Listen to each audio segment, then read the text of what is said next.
She was a straight-A student with a bright future ahead of her. Alasia wanted to be a lawyer. She wanted to go attend law school.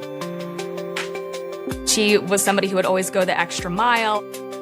And he was willing to go the extra mile for her. He describes her as his baby, his first love. They had that young puppy love going on. However, this teenage romance wouldn't stand the test of time. Fire rescue Cope, what's the address of the emergency? Hey, somebody stop. He's in a panic. He's very frantic. He just keeps telling them, I have no idea what happened. He just walked in and found her. When police begin their investigation, there's no shortage of suspects. When police ask him, why were you outside of her house? He tells them that he was looking for his girlfriend. During one of their recent off periods, she started dating someone new. They start to realize that things aren't adding up. My recent post. Now we all know that high school, it can be messy. He seemed like a good kid. We were astonished. Love during the teenage years, it can be a beautiful thing, and it can also be very dangerous.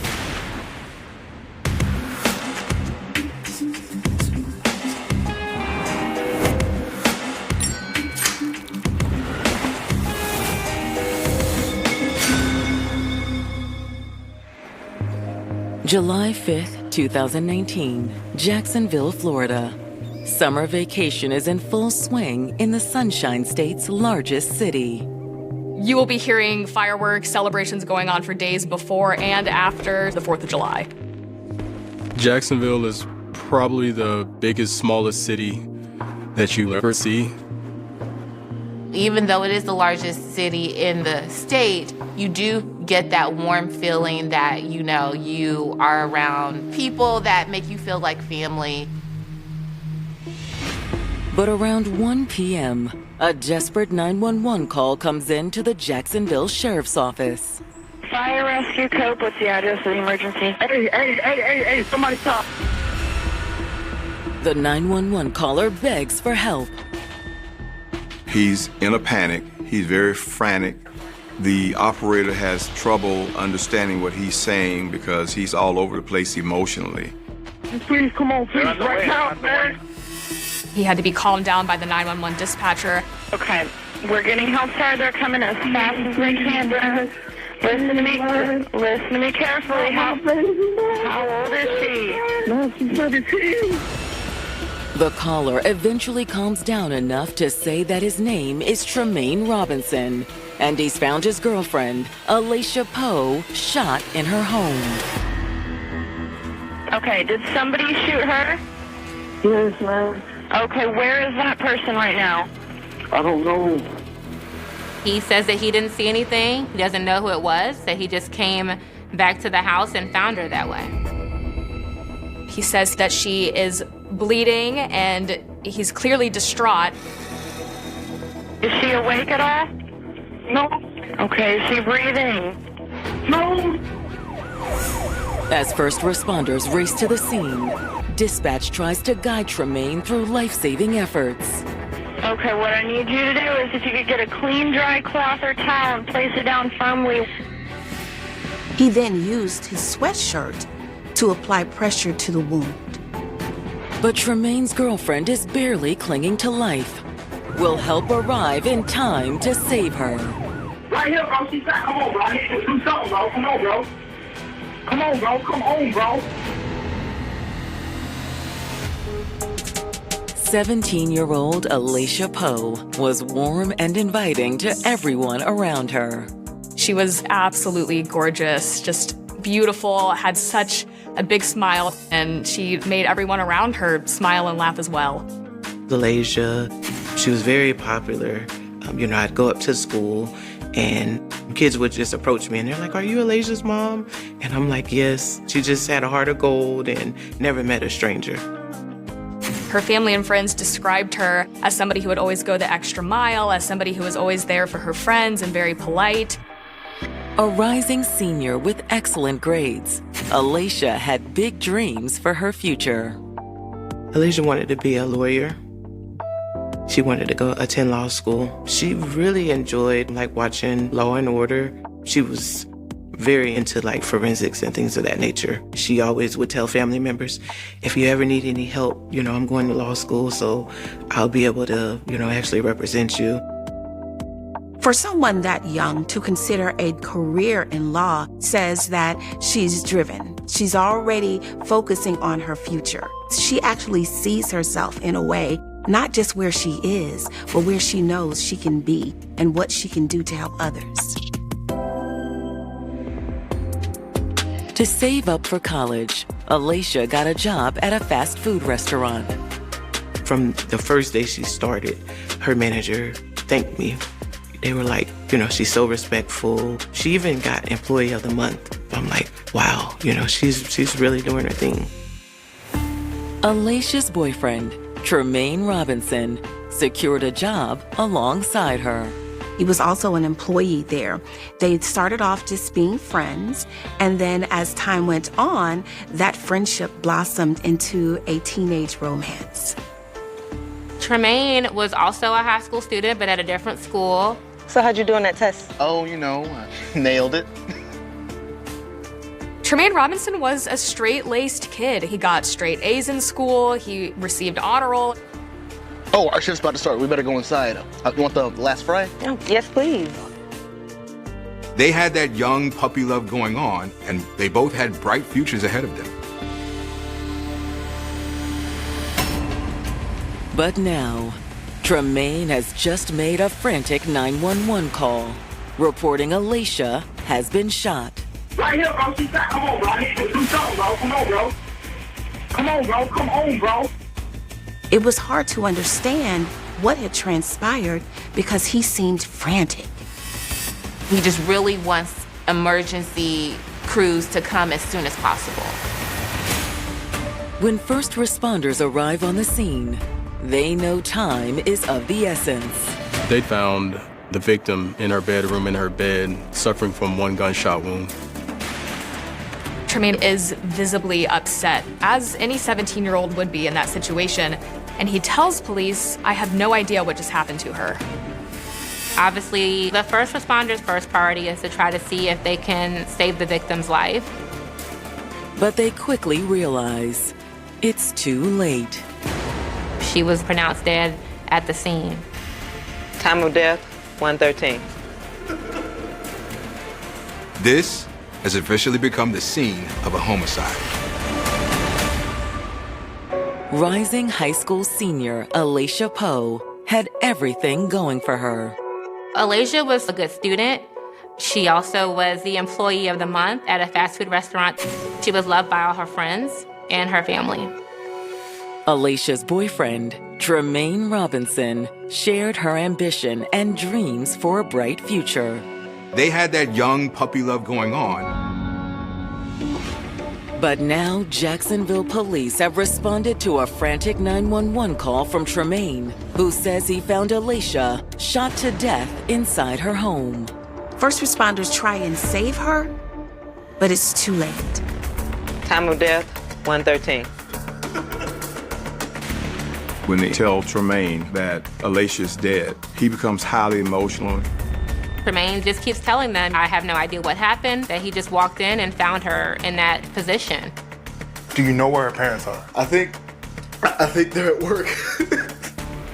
He is distraught. He is crying his eyes out. He is just uncontrollable. All right, son, let's get you out of here. Police do need to receive an official statement from Tremaine Robinson, but he is so upset that they take him to the station so he can get calmed down first. While Tremaine is transported to the Jacksonville Sheriff's Office, homicide detectives arrive to begin their investigation. Her room was a little disheveled, but nothing out of the ordinary for a typical teenager. Alacia's phone is still laying on the bed. They notice that flat-screen TVs are still in place in the home. Those big-ticket items that could be missing if somebody were to break into the house suggest that this was not a robbery. So they concluded that this probably was someone that knew her and targeted her. It's a theory supported by the way in which the victim was killed. The gunshot wound is to her face, specifically close to her eye. When you have an injury where someone's shot in the head, it really just reflects the callous nature of how the incident took place. And a closer look at Alicia's body yields another important clue. There was stippling around the area of her bullet wound. The stippling on the wound indicates that the shot was fired from close range. The person that did it obviously stood over her and shot her. Whoever shot Alasia had a complete and total disregard for this beautiful young lady. As detectives continue mulling over the crime scene, Alicia's mother pulls up to the home in shock. She'd been at work with no idea what was going on at the home. Once we get to the scene, I'm just pacing, not knowing, what's going on, what happened. I do attempt to reach out to Alasia, calling her phone and texting her phone, and I'm not getting any response. Excuse me. Excuse me. Ma'am, I need you to stay on this side of the Okay, tape, but please. this is my house. I'm just being told the lead detective will speak with you. When detectives emerge from the home to speak with Letitia, they give her the devastating news. I never forget this. He tells me something terribly has happened, and at that time, I just feel like I was just like Twilight Zone. I'm just in a state of shock at the moment.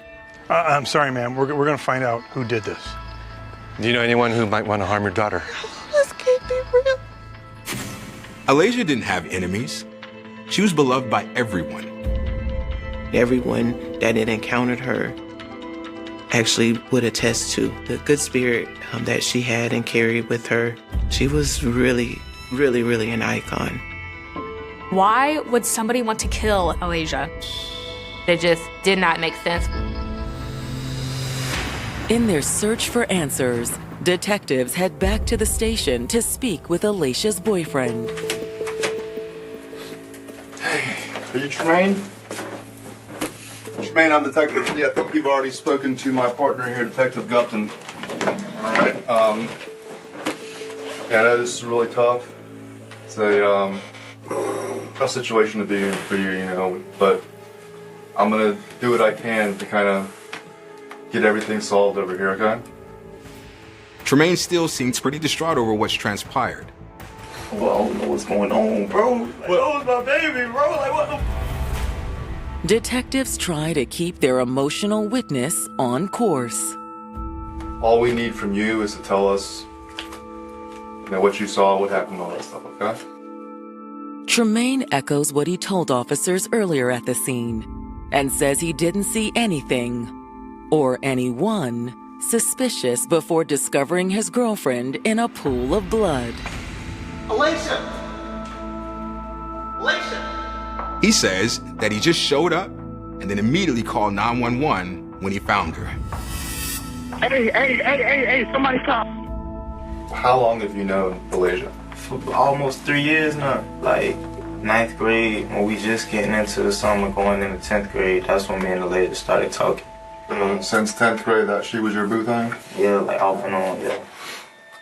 Tremaine says although he and Alasia had their ups and downs, they'd always end up coming back together.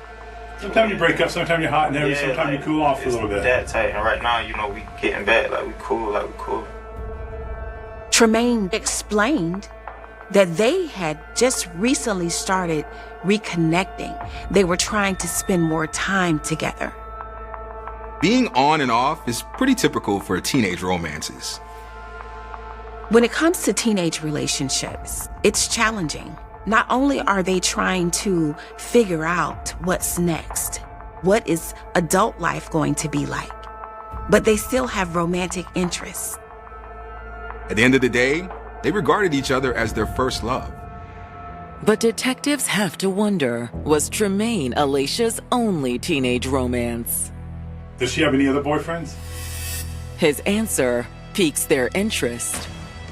During one of their recent off periods, Alasia started dating someone new. That someone was a recent high school graduate named Michael Burke. Did Michael have something to do with this? Are we dealing with a love triangle here?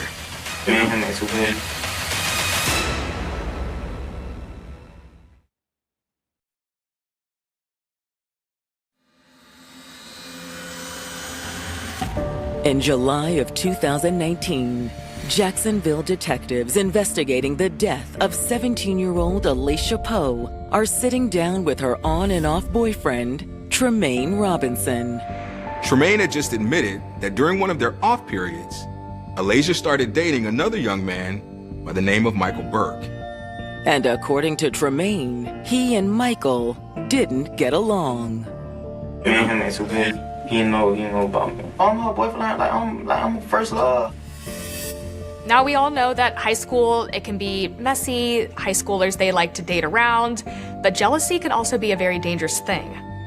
If there was jealousy, if there was a love triangle of some sort, maybe that ended up culminating in the murder of Alicia.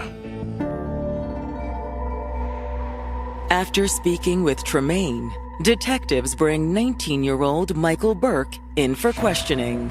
When detectives talk to Michael Burke, he is distraught. He seemed to really care a lot for Alicia. Michael, how did it make you feel when you found out Alicia was getting back together with Tremaine? What do you mean? She and Tremaine weren't getting back together. Alicia was my girl. He says Alicia and Tremaine were just friends. Yeah, he was her first love and all, but that was over. She was with me. So, who's telling the truth here?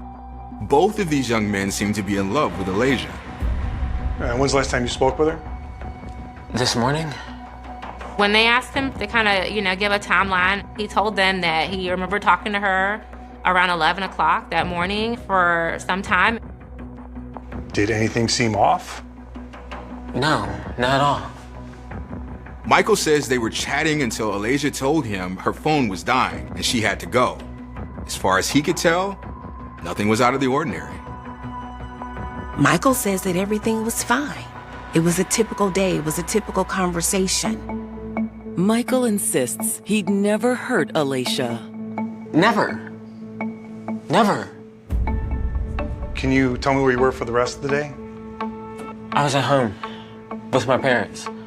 You can ask them. When detectives follow up with Michael's parents, they're able to confirm his alibi.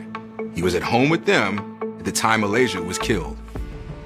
In ruling out Michael Burke as Alicia's killer, an unsettling possibility sinks in. Detectives have to consider that Tremaine Robinson could be lying to them about his involvement in this. Maybe he's the jealous ex. Maybe he's the one with the motive. Hoping to gain more insight into Alicia's relationship with Tremaine, detectives circle back around to her mother, Letitia Strickland. It's a delicate balance because you're still trying to get answers as quickly as possible to solve this case, yet you're still trying to be gracious and understand that this family has had just a very short amount of time to get this news and start the grieving process. You guys know anything about your daughter's relationship with Tremaine Robinson?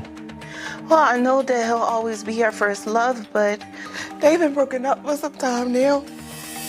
When the police asked Alicia's mother, is Tremaine her boyfriend, the mother states that her boyfriend is actually Michael Burke. Her and Michael were inseparable at the time. The chemistry between the two was great. He was very, very, very, very respectful, very, very dear. He would do anything for her. But Letitia says Alicia and Tremaine had remained friends. She still befriended him. So by her just still befriending him, maybe it gave him hope that they would get back together. And I feel like that's what he was living everything on, just that little bit of hope that was given. Did you or your fiancé notice anything odd before you left for work? Was there anyone else at the home? No, Alicia, she was asleep when I left for work at 8 a.m., and that's pretty typical. The last time I saw her, it was the night before. That night before, she was talking about her senior pictures. I'm so excited to wear my new dress. And you're gonna look so beautiful, baby. She saw that my eyes were getting kind of heavy. She asked me if I was sleepy, and I said yes. So then she was like, well, I'm gonna let you go to sleep. Good night, Mama. I love you. I love you too. She just exited the room, and had I known, I would have just stayed up all night if that would have been my last conversation that I would have had with her. However, Letitia's fiancé George says his last interaction with Alacia was more recent. While Letitia had to leave for work at 8 a.m. the next morning, George didn't have to leave for his job until around noon. I saw her outside before I went to work. And what George says next will send the case spinning in a whole new direction. Alacia wasn't alone. She was outside talking to her friend Brandon Clark. He was seen with her just moments before she was killed. Have police been looking at the wrong suspects all along?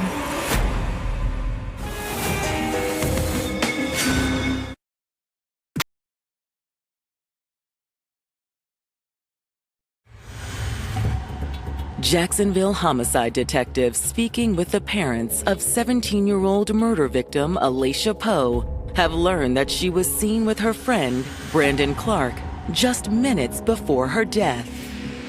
He was seen with her just moments before she was killed. Have police been looking at the wrong suspects all along? Do you know if they ever had any sort of dating relationship? Brandon? No. It was never like that with him.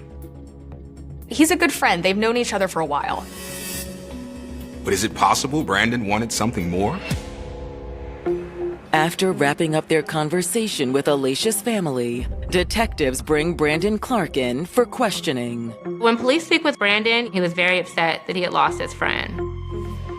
Brandon readily admits to stopping by Alacia's house earlier that day, but his reason takes police by surprise yet again.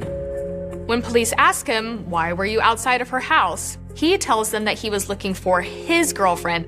She wasn't answering the phone and they're friends. I just assumed they were hanging out together. Brandon tells them, straight up, I was just there looking for my girl. Look, I would never hurt Alacia. He said he only spoke with Alacia for a short amount of time and he never went inside of her house. Brandon says once he learned and realized that his girlfriend was not there, he left. But Brandon says before he left, he saw someone else. Brandon says Tremaine Robinson was there. This contradicted Tremaine's story. Tremaine told police he didn't get to the home until minutes before discovering Alacia's body and making the 911 call. Did he say anything? Nah, he just came out and stood there all weird, like he was her bodyguard or something. Brandon says as he was leaving, Tremaine went back inside with Alacia. But is Brandon just trying to cover for himself? For police, it's clear. Either Tremaine or Brandon is lying about their involvement in the crime. One of these young men killed Alacia. Fortunately, officers canvassing Alacia's neighborhood have just obtained a crucial new piece of evidence in the case. Sorry to interrupt, but we got something you're gonna want to see. They've obtained surveillance footage from the home across the street from Alacia's house. Give us a few minutes, okay? Sure. Detectives are eager to get their eyes on the footage. Just like Brandon described, they see Tremaine Robinson emerge from the home as Brandon and Alacia are chatting. Brandon's story checks out. Tremaine was there earlier than what he told police. Eventually, Brandon does take off, and they see Alacia go back inside with Tremaine. The question is, what happened next inside that house? About 30 minutes later, Tremaine emerges from the home again, without Alacia. And this time, he's holding something. They see him fleeing Alacia Poe's house and throwing an object into the drain by her house. Detectives are thinking this must be the murder weapon. Yeah, I need a dive team on that storm drain now. After seeing the surveillance video, the police then went directly to the storm drain. When they go to the drain and look inside to see what was dropped in that drain, they observe a firearm. They managed to recover the weapon, a .38 caliber Colt revolver, as well as what's left in its cylinder. When they recovered the .38 Colt revolver, it still had one live ammunition round inside of the cylinder, but it also had a spent shell casing because once it's fired, the cylinder retains the shell casing. There's no doubt in investigators' minds. This is the gun that killed Alaysia Poe. And there's also no doubt who it belongs to. They're ready to arrest Tremaine Robinson for murder.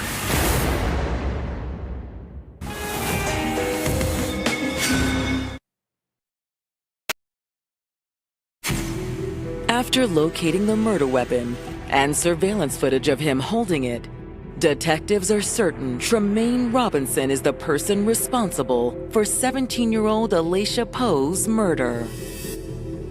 They basically caught him red-handed. They had the literal smoking gun. Now they just need a confession. When detectives sit down with Tremaine once again, they don't let him know that he's under arrest just yet. However, they do tell him they have proof he was at Alaysia's home earlier than he claimed. What time did you get there? I didn't check the time. Like, I had just came over because this really my lady. He now says he first showed up at the home the previous evening, after Alaysia's parents were already in bed. And then I just stayed the night. Tremaine was staying in her room. In a way, he was hiding. No one in her family knew that he was there. Okay, so you're hiding out in the bedroom. Mom gets up. What does Mom do today? Mom get up and go to work? Yeah. Tremaine says after Alaysia's parents left for work, he came out of the bedroom and went outside, where he found Alaysia talking with Brandon. And did you actually talk to him, or did you Nah, you just let it known that you were there? Yeah. Tremaine admits that after Brandon left, he went back inside with Alaysia. So you're in the house, you and Alaysia are the only two in the house. Mm-hmm. And something happens.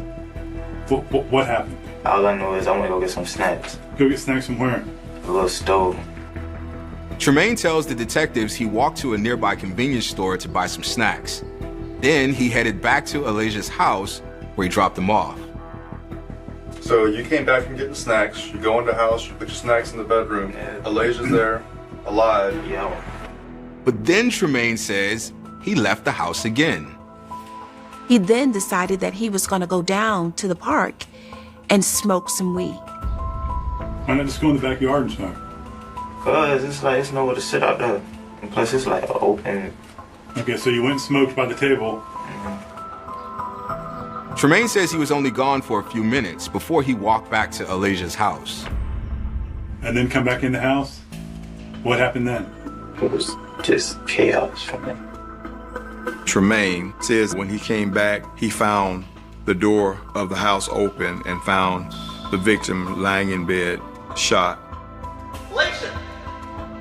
Tremaine tells detectives that's when panic set in.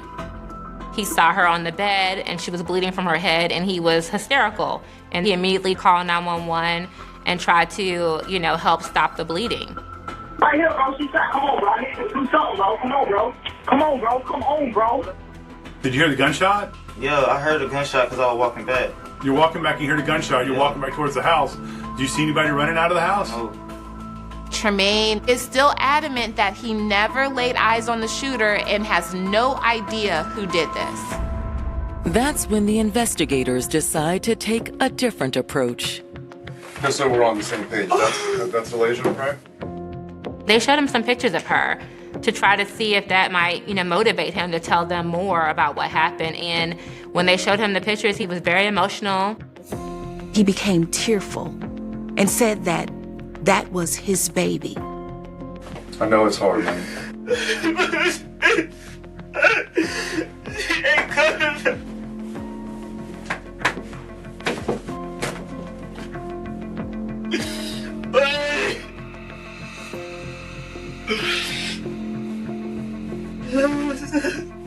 I was supposed to protect them, bro. What the?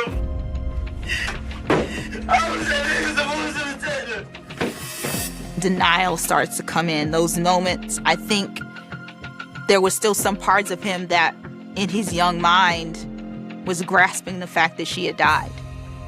And he was there. Detectives also show Tremaine a picture of the murder weapon and say they have video of him throwing it in the storm drain. This is the gun that you had that you threw in the storm drain. Okay, we recovered it. So this is where the rubber meets the road. Tremaine falls apart. He is uncontrollable and he is sobbing. And that's when he decides to tell a new story. You would know the truth. I came back from smoking all that true, and I did have my pole. But I shoot my girl. Yeah, so it just popped. He says that he had the gun in his book bag. He pulled it out to show it to Alasia. She began to play with the gun. Hey, be careful with it though. And then it just went off. Oh God, Alasia! You holding it when it popped? No. She was playing around with it, so I'm like, hold on. And then gun popped off. Immediately, the seasoned detectives aren't buying Tremaine's story. You know how the gun works. Of course I know how a gun works. I'm not stupid. I'm a 17-year-old dude that lives in Jacksonville. This gun does not go off unless somebody pulls the trigger. The detectives informed him that a gun doesn't just go off by itself, particularly a revolver. It doesn't go off when you sit it down. It just doesn't shoot. You have to cock it and pull the trigger. Did you pull the hammer back? No, I swear to God. The gun's going to be tested for functionality. Go ahead. That's going to show that it works. Despite the pressure, Tremaine insists that the shooting was an accident. I was never ever trying to hurt her. I'm some stupid 17-year-old. Just went left. I don't know how it went left, but it did. Well, look, yeah, because you pulled the trigger on a firearm and caused her death. Revolvers just don't go off. That's what I'm trying to explain to you, Tremaine. And I'm trying to explain to you, I know that. But this right here is not no purpose thing. He tells detectives that he loves Alasia and that he would never do anything to hurt her. I'm telling you, that is the truth. Detectives still don't believe him. With Tremaine unwilling to budge, the investigators decide to initiate a break in the interview. They're thinking if they give him a little bit of time alone, they might be able to come back and get the confession they want. And after detectives leave, Tremaine starts to play right into their hand. He makes a phone call and doesn't realize that he's still being recorded. Give my Instagram. Delete my recent post.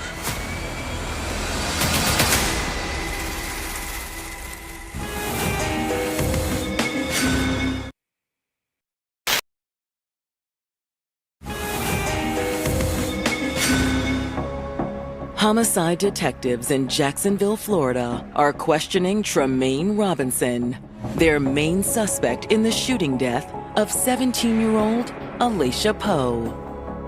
It's just basically a shock across the city. Just the circumstances surrounding a teenager getting killed by another teenager, and it really just routed a lot of people. After initially claiming he had nothing to do with the shooting, Tremaine has now changed his story and admitted that Alasia was killed with his gun. But he says it was all just a terrible accident.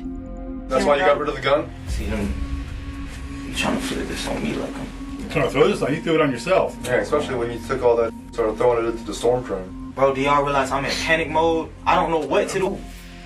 Tremaine is just not budging on his version of events. But when detectives initiate a break in the interview, Tremaine makes a shocking phone call.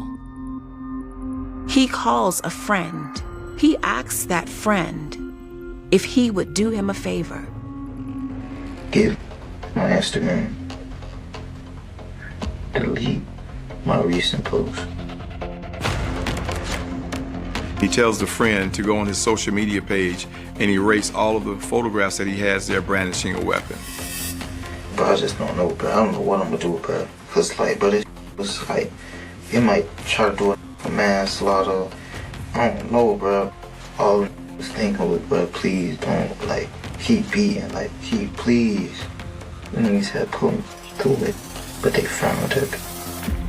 After listening in on Tremaine's phone call, detectives come back into the interview room. Hey, Tremaine, you will not be going home today. All right?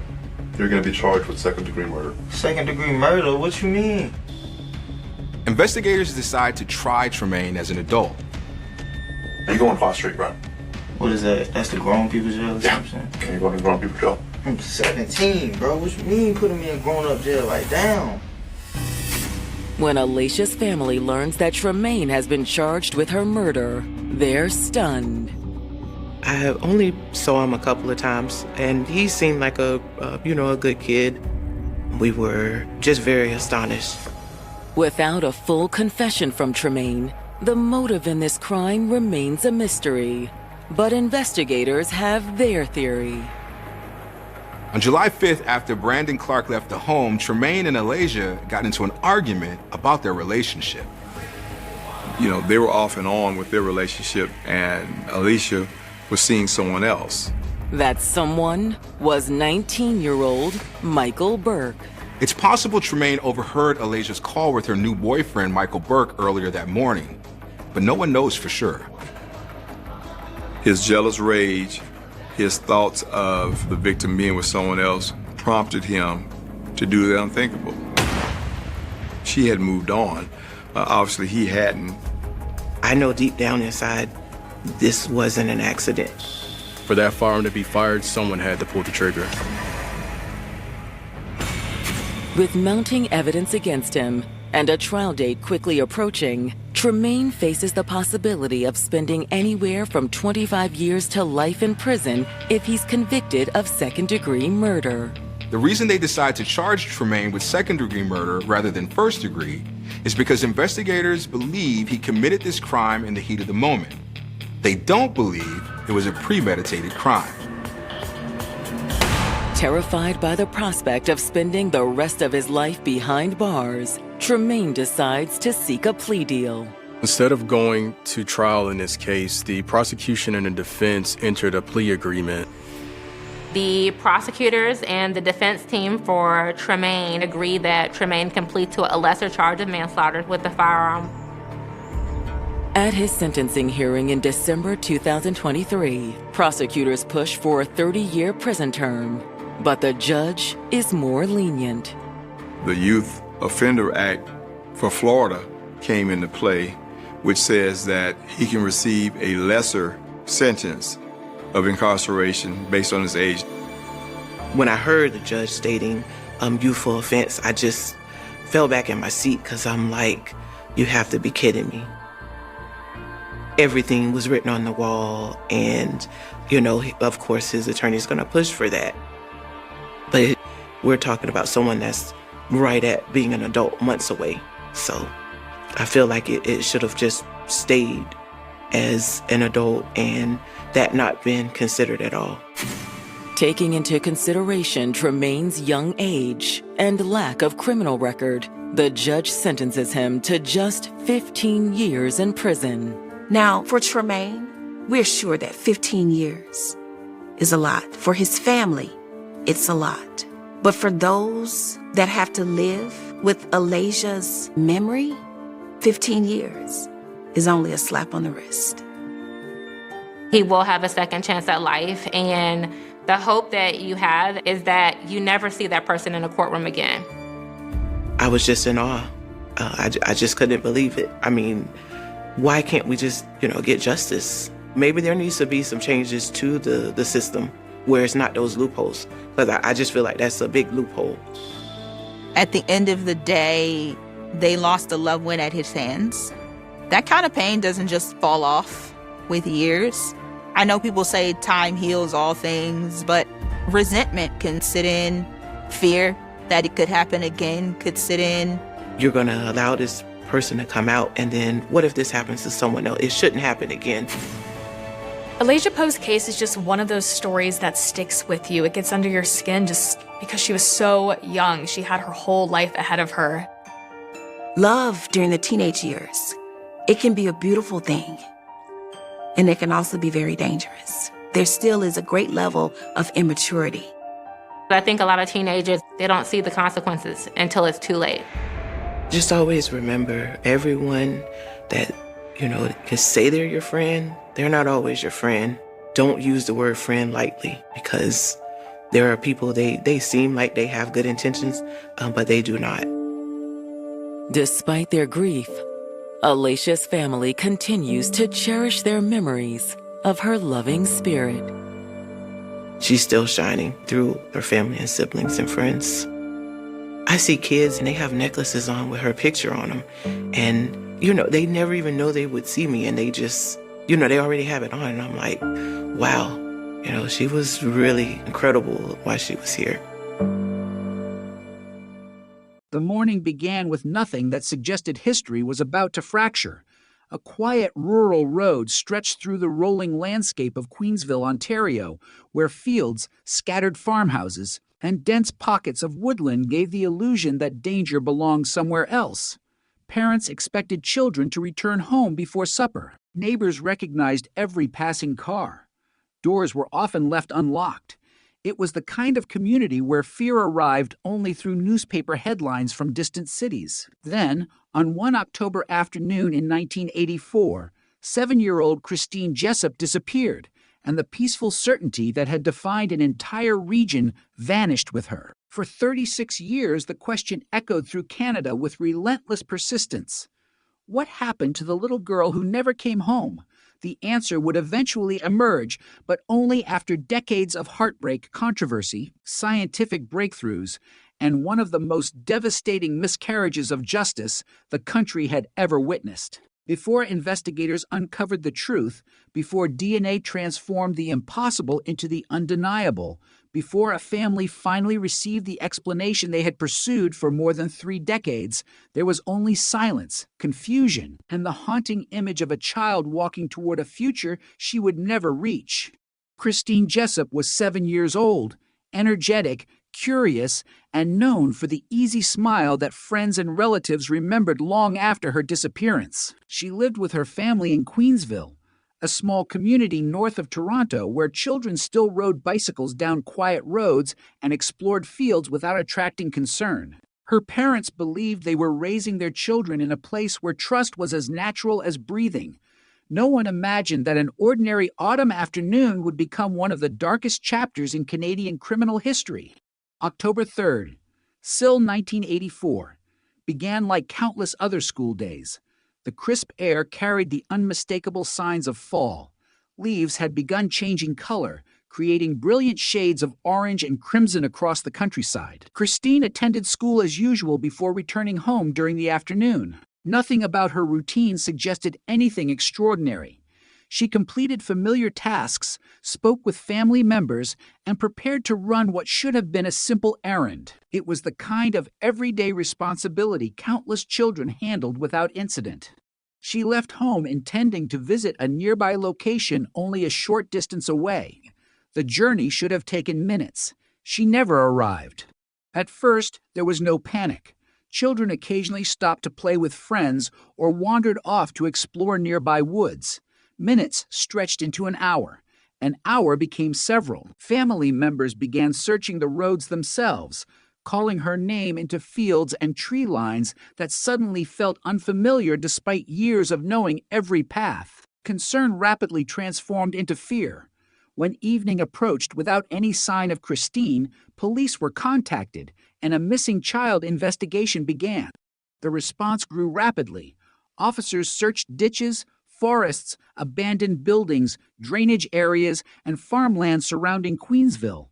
Volunteers from neighboring communities joined the effort almost immediately. Flashlights pierced the darkness as hundreds of people combed through fields long after sunset. Search dogs followed faint scents that seemed to disappear without explanation. Helicopters flew overhead while investigators questioned neighbors, motorists, teachers, friends, and anyone who might have crossed paths with the little girl that afternoon. Each passing hour reduced hope. Missing children are often found quickly. Statistics generally favor rapid recovery within the first day if the child has simply wandered away. But Christine had vanished completely. There were no confirmed sightings after she left. No reliable witness could describe where she had gone or who had been near her. It was as though the landscape itself had swallowed her. The disappearance quickly dominated local news broadcasts. Television cameras arrived in the community, transforming quiet country roads into scenes of constant media attention. Reporters interviewed exhausted volunteers while parents across Ontario watched with growing unease. Every mother imagined her own child walking alone. Every father questioned whether familiar neighborhoods were truly safe. The story spread beyond Queensville because it touched a fear shared by every family: a child can disappear in the middle of an ordinary day without warning. Investigators pursued every possibility. Had Christine become lost? Had she accepted a ride from someone she recognized? Had a stranger entered the community unnoticed? Every theory remained open because almost no physical evidence existed to point investigators in a single direction. Meanwhile, the Jessup family endured a nightmare that few people can truly comprehend. Every ringing telephone carried the possibility of good news or unimaginable horror. Every unfamiliar vehicle slowing outside the house drew anxious attention. Sleep became nearly impossible. Hope survived because it had to. Families of missing children often cling to ordinary possibilities long after logic suggests otherwise. Perhaps someone had taken her and would let her go. Perhaps she had been injured and could not reach help. Perhaps tomorrow would bring the phone call everyone desperately awaited. Tomorrow came. Then another. Then another. Days passed while search teams expanded farther from Queensville. Volunteers continued walking shoulder to shoulder across muddy fields despite exhaustion. Rivers were examined. Thick wooded areas were searched repeatedly because investigators feared they might have overlooked something during earlier efforts. Community centers became gathering places for search coordinators, while churches filled with residents praying for a miracle that seemed increasingly distant. Every interview generated another lead, and nearly every lead collapsed under scrutiny. Rumors flourished faster than facts. Residents reported unfamiliar vehicles parked along rural roads. Others remembered strangers asking for directions weeks earlier. Some believed they had heard screams carried by the wind. Anonymous tips poured into police stations, each demanding attention despite offering little certainty. Detectives understood that high-profile missing child investigations often produce overwhelming quantities of misinformation. Sorting truth from speculation became an exhausting challenge. The emotional strain spread throughout the province. Parents who had never heard of Queensville suddenly changed household routines. Children were told not to walk alone. Schools discussed stranger awareness with new urgency. Communities organized neighborhood watches. The disappearance of one little girl altered daily life for countless families who had never met her. Then, more than 2 months after Christine disappeared, hope came to an irreversible end. On December 31st, 1984, her body was discovered in a heavily wooded area near Sunderland, Ontario, dozens of kilometers from where she had last been seen. The location was isolated enough that it had escaped earlier searches. The discovery transformed a desperate missing person investigation into a homicide inquiry that would haunt Canada for generations. News of the discovery struck like a thunderclap. Instead of preparing for New Year's celebrations, Canadians watched television reports describing the tragic end of a case that had already captured the nation's attention. The image of a 7-year-old whose life had been stolen in such a brutal manner shocked even experienced investigators. Detectives now faced a different challenge. They were no longer searching for Christine. They were searching for the person responsible. The crime scene presented opportunities, but also immense difficulties. Exposure to the elements over nearly 3 months complicated forensic analysis. Investigators carefully documented every detail, preserving evidence with the best techniques available in 1984. They knew that microscopic traces might become crucial. At the same time, they could not foresee how dramatically forensic science would evolve over the coming decades. Evidence collected during those painstaking hours would eventually outlive entire investigative strategies, surviving long enough to answer questions that contemporary technology simply could not.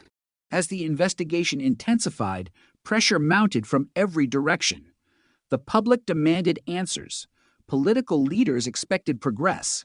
Reporters scrutinized every development. Detectives worked around the clock, convinced the killer had made a mistake that could expose his identity. Somewhere, they believed, someone knew something. Somewhere, a witness had seen the wrong car at the wrong time. Somewhere, an overlooked detail waited to connect the scattered fragments into a complete picture. But beneath the urgency lurked another danger, one that has shadowed countless major investigations throughout history. When a community cries out for justice and the pressure to solve a horrific crime becomes overwhelming, certainty can begin to replace evidence. Suspicion can harden into accusation, and the desperate search for the truth can slowly drift toward a different destination altogether. The investigation entered its most intense phase under the weight of enormous public pressure. Every day without an arrest deepened the fear spreading across Ontario, and every unanswered question seemed to fuel another rumor. Detectives worked endless hours, reconstructing Christine Jessup's final known movements with painstaking precision. They retraced the route she had likely taken from her home. They measured distances, recorded timelines, and interviewed anyone who might have seen a young girl walking alone that October afternoon. Hundreds of statements were collected. Farmers, delivery drivers, school employees, local residents, and passing motorists all became pieces of an enormous puzzle whose image refused to emerge. Somewhere inside thousands of pages of notes, investigators believed, was the detail that would expose a child killer. The forensic examination of the evidence recovered from Christine's body provided investigators with important information about the crime itself, but far less certainty about the identity of the offender. Specialists documented every observable injury, every trace of biological material, every fiber, every particle of soil that might connect the victim to another location or another individual. Yet forensic science in 1984 was limited by technologies that, while advanced for their time, could not answer the questions investigators most desperately wanted. Resolved DNA profiling had not yet become a practical investigative tool in Canada. Detectives relied instead on blood typing, hair comparison, fiber analysis, witness interviews, and behavioral profiling. Each method had value, but each also carried limitations that would become painfully clear in the years ahead. The volume of information became overwhelming. Police received thousands of tips. Some callers insisted they had seen suspicious vehicles parked along isolated roads. Others reported unfamiliar men lingering near schools or convenience stores. Several claimed to recognize composite sketches circulated through newspapers and television broadcasts. Every lead demanded attention because investigators could not afford to ignore even the smallest possibility.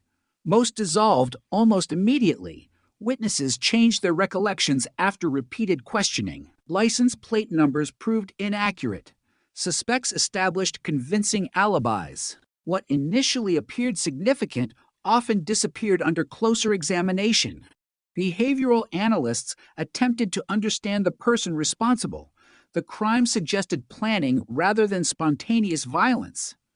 Christine had disappeared without a confirmed public struggle. Her body had been transported and concealed in a remote wooded location, indicating familiarity with rural roads or isolated terrain. Investigators debated whether the offender had targeted the child specifically or encountered her by chance. Was he a stranger passing through the area? A local resident who blended effortlessly into the community? Someone Christine had trusted enough to approach voluntarily? Each possibility carried disturbing implications, and none could be confirmed. Meanwhile, the Jessup family endured an agony that no arrest could immediately erase. Funeral services drew mourners from across Ontario. Flowers arrived in extraordinary numbers. School children sent handwritten letters expressing sympathy. Churches organized vigils. The tragedy had reached beyond one family, becoming a national symbol of innocence destroyed. Yet behind every public display of grief remained private devastation. Birthdays arrived without celebration. Holidays became painful reminders of absence. Christine's bedroom remained a silent testimony to a future that had vanished before it truly began. As weeks turned into months, investigators broadened the scope of the inquiry. They reviewed reports involving convicted sexual offenders living within driving distance of Queensville. They examined similar crimes committed elsewhere in Ontario. Detectives traveled across jurisdictions, sharing information with other police services in the hope that another investigation might reveal an unexpected connection. They searched for offenders whose movements coincided with Christine's disappearance. Some appeared promising. None could be conclusively linked. The media coverage intensified rather than faded. Newspapers published front-page updates whenever investigators executed a search warrant or announced a new lead. Television programs reconstructed Christine's final day using maps, interviews, and dramatic narration. Public interest remained remarkably high because the crime struck at one of society's deepest fears, the random abduction and murder of a child. Every development carried emotional weight. Every delay amplified frustration. Within the investigative files, attention increasingly focused on individuals who had interacted with the Jessup family or lived nearby. Detectives understood that statistically, many serious crimes involve offenders known to the victim in some capacity, even if only casually. Friends, acquaintances, neighbors, contractors, former employees, and extended social contacts all came under scrutiny. Background checks multiplied. Interviews grew longer and more detailed. Small inconsistencies in recollections became subjects of intense analysis. Among those questioned was a young man named Guy Paul Moran. He had lived in the community and was acquainted with members of the Jessup family through the neighborhood. At first, he represented only one name among many. He cooperated with investigators and answered their questions. Yet as the investigation continued without identifying a clear suspect, detectives returned to him repeatedly. Certain aspects of his routine, personality, and statements attracted growing attention, though none independently established guilt. Moran was known by many neighbors as quiet, introverted, and somewhat socially awkward. He enjoyed music, lived an unassuming life, and did not fit conventional expectations of violent criminal behavior. Ironically, those very characteristics became sources of suspicion for some observers. Investigators explored whether his reserved demeanor concealed something darker. Friends and acquaintances found themselves answering increasingly detailed questions about his habits, conversations, and daily schedule. Human memory is imperfect, especially after repeated interviews spread across months. Minor differences between one statement and another can emerge naturally without deception. Yet, under the pressure of a major homicide investigation, even ordinary inconsistencies may appear deeply significant. Detectives compared interview transcripts line by line, searching for contradictions that might reveal hidden truth. Every uncertain recollection risked taking on disproportionate importance. The atmosphere surrounding the investigation changed almost imperceptibly. Instead of asking who might have committed the crime, some investigators began asking whether evidence could confirm suspicions already taking shape. It is a subtle shift, nearly invisible while it is happening, but history has shown how dangerous it can become. Confirmation bias rarely announces itself. It develops quietly, influencing which leads receive attention, which witnesses appear credible, and which explanations seem most persuasive. Outside police headquarters, the public knew little about these internal dynamics. Residents simply wanted answers. Fear had reshaped everyday life across rural Ontario. Parents no longer allowed young children to walk alone to nearby stores. Schools revised dismissal procedures. Community organizations promoted child safety campaigns. The murder of Christine Jessup had altered behavior far beyond the boundaries of Queensville. Investigators also faced another challenge common to high-profile cases: the reliability of eyewitness testimony. Numerous people believed they had seen Christine on the afternoon she disappeared. Others reported seeing suspicious individuals or unfamiliar vehicles. Yet psychologists have long documented how memory evolves over time, especially after extensive media coverage. Witnesses can unintentionally incorporate newspaper photographs, television reports, or conversations into their recollections, sincerely believing those details originated from personal observation. Detectives attempted to separate authentic memories from reconstructed ones, but the process was extraordinarily difficult. Forensic laboratories continued examining physical evidence using every available scientific method. Hair samples underwent microscopic comparison. Fibers recovered from clothing were analyzed against potential sources. Biological evidence was preserved carefully despite technological limitations that prevented definitive DNA identification. Unknown to everyone involved, those preserved samples would become among the most valuable pieces of evidence in Canadian criminal history, not because they solved the case immediately, but because they survived long enough for future science to unlock their secrets. Months became years. The investigation consumed enormous financial and human resources. Detectives retired and were replaced by younger officers who inherited thousands of pages of reports. New theories emerged while older ones faded. Files expanded into towering collections of documents, photographs, laboratory reports, interview transcripts, maps, and evidence inventories. Every new investigator believed fresh eyes might discover what predecessors had overlooked. At the same time, technological advances slowly began transforming criminal investigations around the world. DNA profiling emerged during the mid to late 1980s as a revolutionary scientific development capable of distinguishing one individual's genetic profile from another with unprecedented accuracy. Early successes demonstrated that biological evidence collected years earlier could suddenly answer questions previously considered impossible. Police agencies across multiple countries began revisiting unsolved homicides, preserving evidence that earlier generations might have regarded as exhausted. In Christine Jessup's case, however, the investigation had already begun moving toward a different path. The momentum surrounding one particular suspect continued building despite the absence of conclusive scientific proof. Public expectations, investigative pressure, evolving interpretations of evidence, and the natural desire to deliver justice for a murdered child gradually converged. What followed would not only shape the future of the Jessup investigation, but would fundamentally alter public confidence in Canada's criminal justice system, demonstrating that solving a terrible crime requires more than determination. It demands unwavering commitment to evidence, even when that evidence refuses to support the answer everyone desperately wants to believe. As the years passed, the investigation narrowed with increasing intensity around Guy Paul Morin.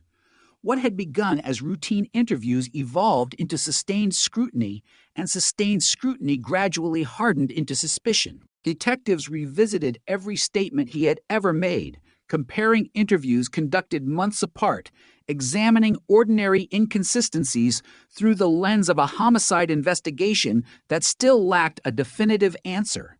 Friends were questioned again. Family members were interviewed repeatedly. Company workers described his personality, his habits, his routines, and even the smallest details of his private life. Investigators searched for patterns that might explain an unthinkable crime. Yet suspicion, no matter how persistent, is not the same as proof. Morin maintained his innocence from the beginning. He denied any involvement in Christine Jessup's disappearance or murder and continued cooperating with investigators. Those who knew him described a man who was reserved and awkward in social situations but not violent. He had a passion for music, lived quietly, and appeared uncomfortable with the growing attention surrounding his name. Nevertheless, public perception had already begun to shift. In high-profile investigations, repeated association with a horrific crime can become almost as damaging as evidence itself. Once a person's name appears alongside headlines about a murdered child, separating accusation from fact becomes increasingly difficult. The media followed every development with relentless intensity. Newspapers devoted front pages to the investigation. Television broadcasts analyzed witness statements, investigative theories, and courtroom filings. Every new detail became breaking news. Every rumor seemed to acquire greater credibility simply because it was repeated often enough. The pressure on law enforcement was enormous. Citizens demanded justice. Politicians expected progress. Detectives knew that after years of investigation without a conviction, confidence in the case depended upon demonstrating that the inquiry was moving forward. By the late 1980s, Moran had been charged in connection with Christine Jessup's murder. The announcement generated national headlines. For many observers, the arrest appeared to signal the end of a nightmare that had haunted Ontario since 1984. Communities that had followed the case for years believed justice was finally approaching. Yet beneath the optimism lay a troubling reality. The prosecution's case relied heavily on circumstantial evidence, forensic techniques that were later questioned, and witness testimony whose reliability would become the subject of intense scrutiny. The first trial became one of the most closely watched criminal proceedings in Canada. Courtrooms filled with journalists, legal experts, and members of the public. Every witness was examined in extraordinary detail. Prosecutors presented their interpretation of the available evidence, attempting to convince the jury that the collection of circumstances pointed unmistakably toward Moran. The defense argued that the investigation had become narrowly focused on one suspect while alternative possibilities received insufficient attention. They challenged the reliability of key testimony and questioned whether the scientific evidence truly supported the prosecution's conclusions. Much of the forensic evidence reflected the scientific standards of the era. Hair comparison, fiber examination, and blood typing were presented as valuable investigative tools. Experts explained similarities between samples recovered during the investigation. However, unlike modern DNA profiling, these techniques could rarely identify one individual with certainty. They could suggest consistency, indicate exclusion, or establish that samples shared certain characteristics, but they could not provide the near-definitive identification that genetic testing would later make possible. Even at the time, defense attorneys highlighted these limitations. Witness testimony also proved far more complicated than it initially appeared. Human memory changes over time. People often reconstruct events unconsciously, influenced by conversations, media coverage, and repeated questioning. Small discrepancies emerged between earlier interviews and later testimony. Some witnesses expressed uncertainty about timelines or observations they had previously reported with greater confidence. Others struggled to distinguish what they had personally seen from what they had subsequently heard. These challenges are common in lengthy investigations, particularly when years separate the crime from the courtroom. After hearing the evidence, the jury acquitted Guy Paul Moran. For the Jessup family, the verdict delivered another devastating emotional blow. They had endured years of uncertainty only to leave the courtroom without a conviction. Investigators faced renewed criticism. Members of the public questioned whether the real killer remained free. Others believed the acquittal represented a failure of the justice system rather than an indication that the evidence had been insufficient. The sense of frustration that followed spread far beyond the courtroom. The legal process, however, did not end there. Canadian prosecutors appealed aspects of the case, and legal proceedings continued.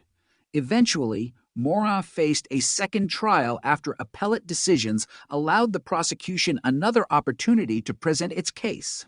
The renewed proceedings attracted even greater national attention because they forced Canadians to confront difficult questions about criminal justice, forensic evidence, and the enormous burden of proving guilt beyond a reasonable doubt. By the time of the second trial, public opinion had become increasingly polarized. Some observers remained convinced Moran was responsible. Others believed investigators had developed tunnel vision, focusing so intensely on one suspect that alternative leads had gradually disappeared from serious consideration. Legal scholars debated the strengths and weaknesses of the evidence. Newspapers published competing analyses. Television commentators questioned investigative decisions made years earlier. The case had evolved into more than a homicide prosecution. It had become a national conversation about how criminal investigations should be conducted when public pressure reaches extraordinary levels. The second trial unfolded with the same emotional intensity as the first. Prosecutors again argued that the evidence established Moran's guilt. The defense continued emphasizing the absence of direct proof linking him to Christine's murder. Every piece of forensic evidence was examined exhaustively. Every witness statement received careful analysis. Jurors were asked to evaluate years of investigation compressed into weeks of testimony. This time, the outcome was different. Guy Paul Morin was convicted. The conviction appeared to many Canadians as the conclusion they had expected for years. Newspapers reported that justice had finally been achieved. The Jessup family, while continuing to grieve their unimaginable loss, now faced the belief that the legal system had identified the person responsible. Investigators who had devoted years to the inquiry regarded the verdict as validation of their work. Public attention gradually shifted elsewhere as many assumed the case had reached its final chapter. Morin was sentenced to life imprisonment. Behind prison walls, he continued maintaining his innocence. He consistently denied killing Christine Jessup and pursued every available legal avenue to challenge the conviction. Such claims are common among convicted individuals, and at the time, many observers dismissed his assertions. Yet, outside the courtroom, forensic science continued advancing at a remarkable pace. Laboratories around the world refined DNA analysis, improving sensitivity, reliability, and the ability to generate genetic profiles from increasingly small or degraded biological samples. Cases once considered permanently unsolved began yielding definitive answers through technology that had not existed when the original investigations were conducted. Importantly, evidence from the Jessup investigation had been preserved. That decision routine to some investigators at the time would ultimately prove historic. Biological samples collected in 1984 remained available for future examination using techniques unimaginable during the original investigation. As DNA profiling matured throughout the 1990s, defense lawyers recognized that scientific testing might answer questions that courtroom arguments never could. The possibility carried extraordinary significance. Unlike hair comparison or blood typing, DNA analysis could often exclude individuals with overwhelming certainty or identify contributors with remarkable precision. Around the world, the technology was already exonerating wrongfully convicted people while simultaneously identifying offenders who had escaped justice for years. Each successful case reinforced a powerful truth.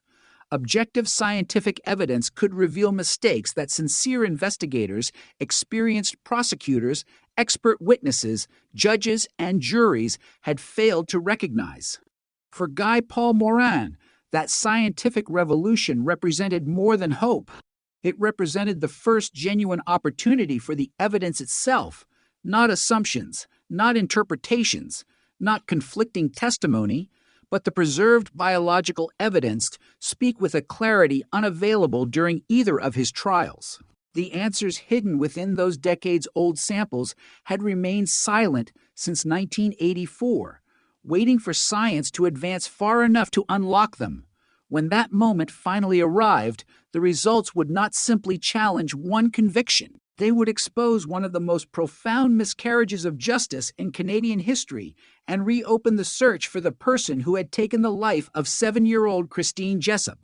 The request for DNA testing marked a turning point that few people outside the legal community fully appreciated at the time. For years, the Christine Jessup investigation had revolved around witness testimony, forensic techniques that reflected the scientific standards of the 1980s, and the belief that the courts had already reached the correct conclusion. Now, a single question threatened to overturn everything. What if the biological evidence preserved since 1984 told a different story?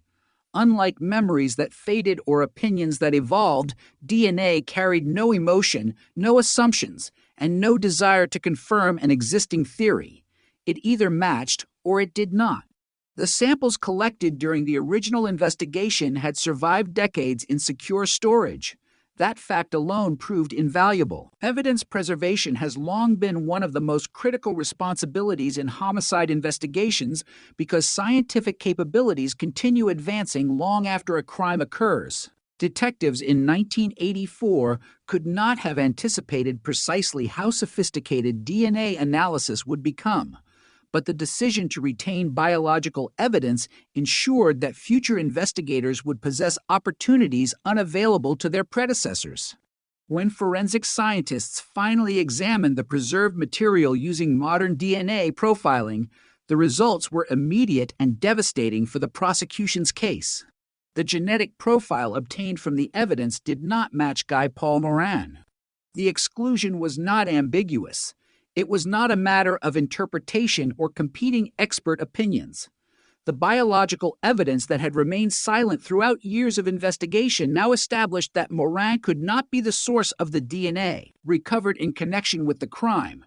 The implications reached far beyond one individual. If the DNA belonged to someone else, then the actual killer had never been identified.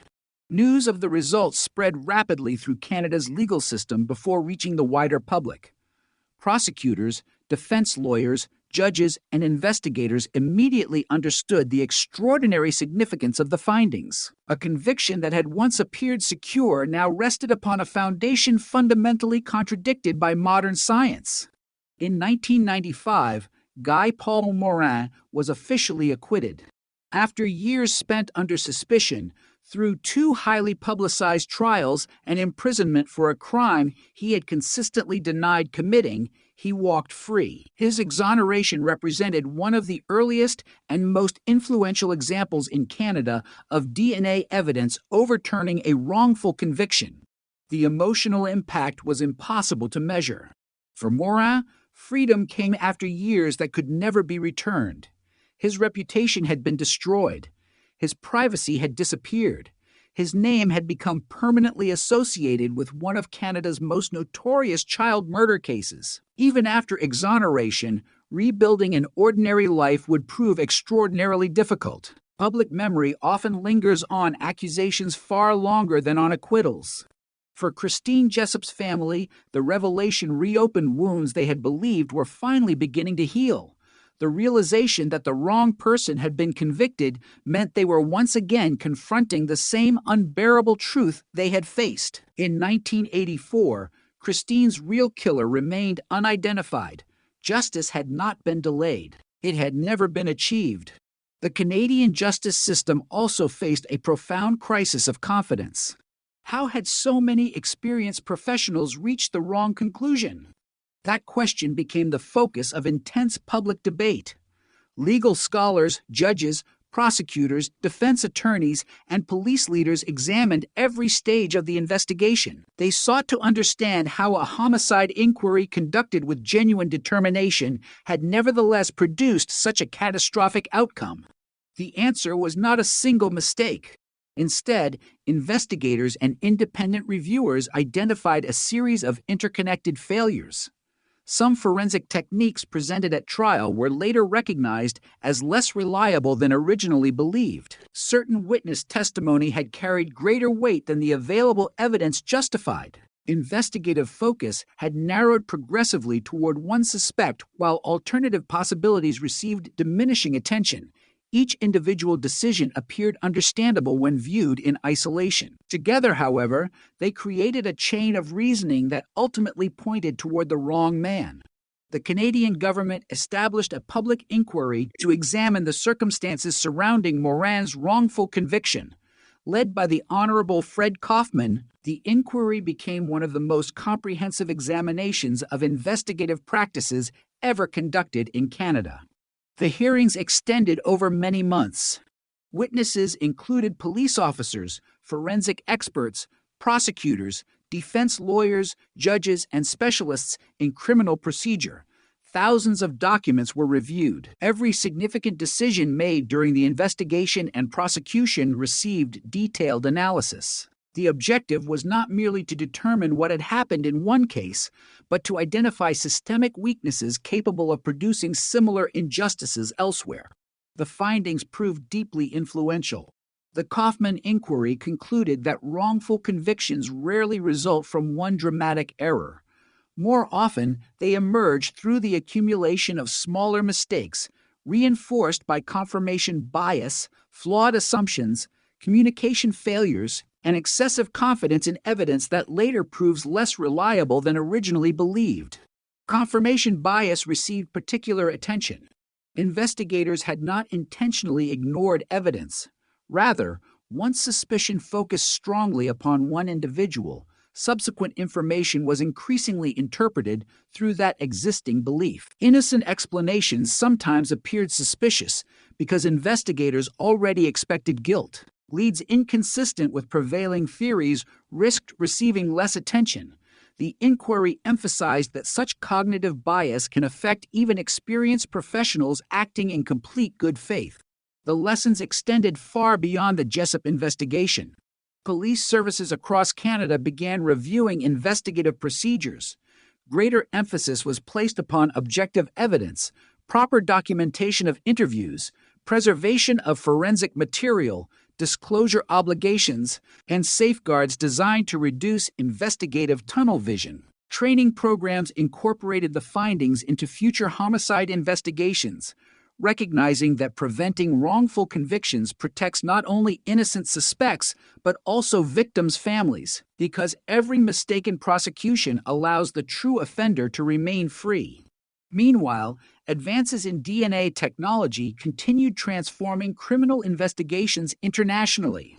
Throughout the late 1990s and early 2000s, laboratories developed increasingly sensitive methods capable of generating genetic profiles from minute or degraded biological samples. National DNA databases expanded, allowing investigators to compare evidence against known offenders more efficiently than ever before. Cold cases once considered unsolvable began yielding arrests decades after the original crimes.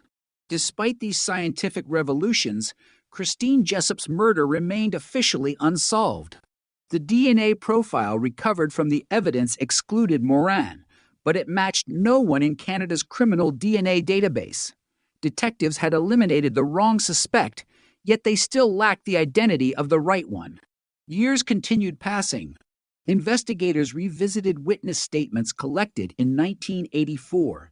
They reviewed thousands of pages of reports prepared during earlier phases of the inquiry. New detectives inherited aging files, studying photographs that had faded with time and reading interview transcripts recorded decades before. Technology improved continuously, but technology alone could not identify a killer whose DNA had never entered existing databases.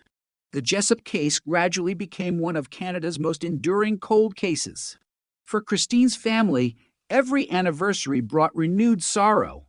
30 years after her disappearance, they still possessed no definitive answer regarding the man responsible for taking their daughter. Communities across Ontario continued, remembering her through media retrospectives and documentaries examining both the murder and the wrongful conviction that followed. Yet inside forensic laboratories, another revolution was quietly beginning. Scientists around the world were exploring techniques that reached beyond traditional DNA database comparisons. Instead of waiting for an offender's genetic profile to appear in police records, researchers discovered that DNA itself could reveal family relationships. A distant relative who had voluntarily submitted genetic information for genealogical purposes might unknowingly provide the investigative pathway leading to an unidentified killer.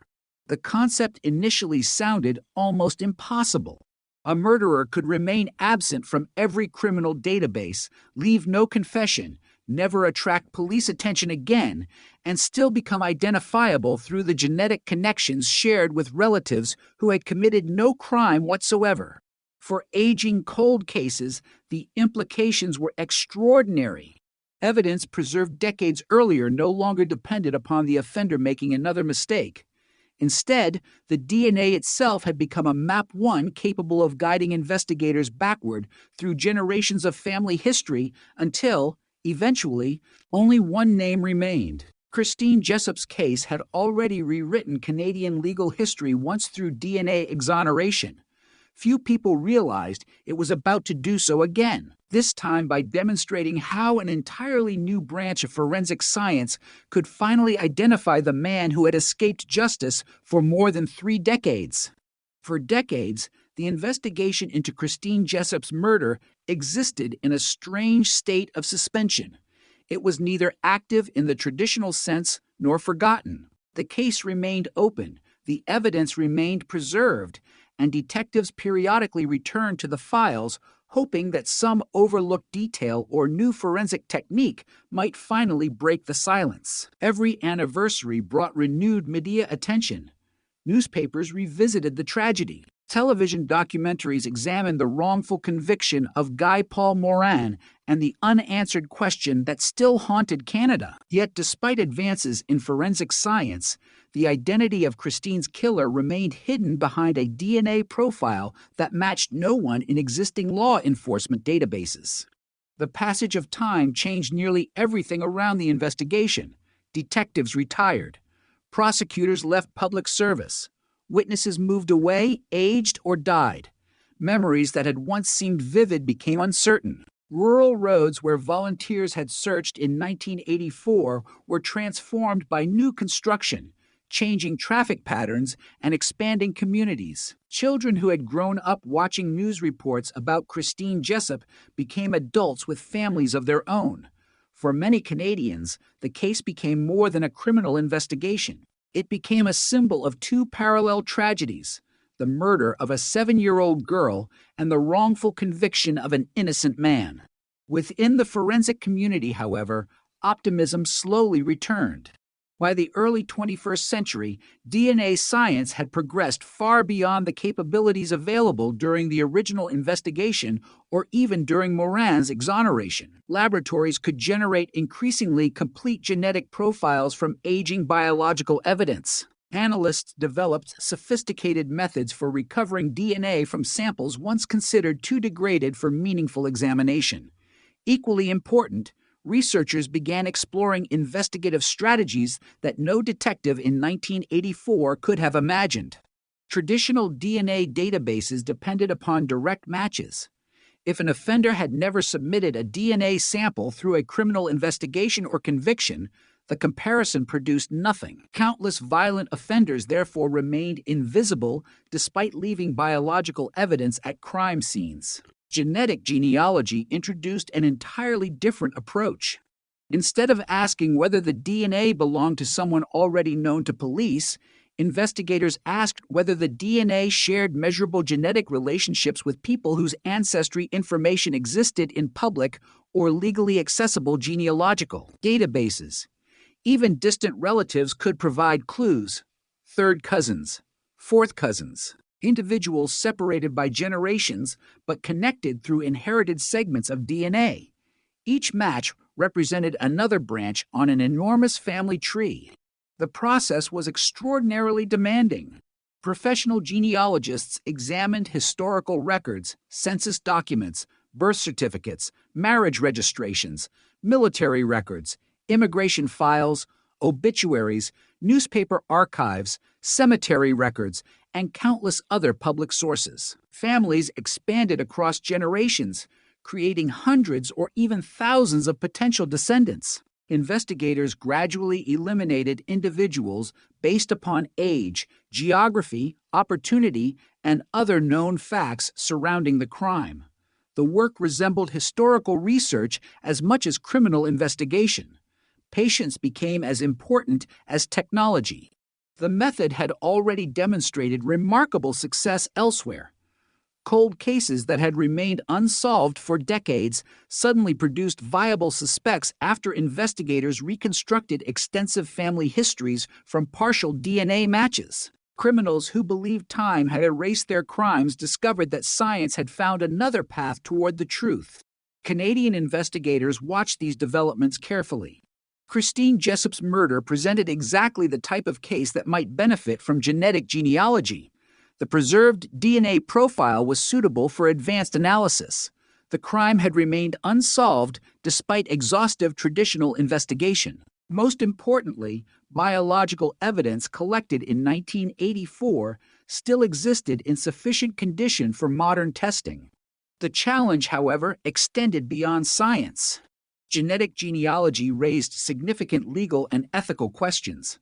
Investigators had to ensure that every step complied with Canadian law, respected privacy protections, and maintained the integrity of the investigation. Unlike conventional DNA comparisons involving criminal databases, Genealogical research required careful judicial oversight and close collaboration between forensic specialists, genealogists, and law enforcement agencies.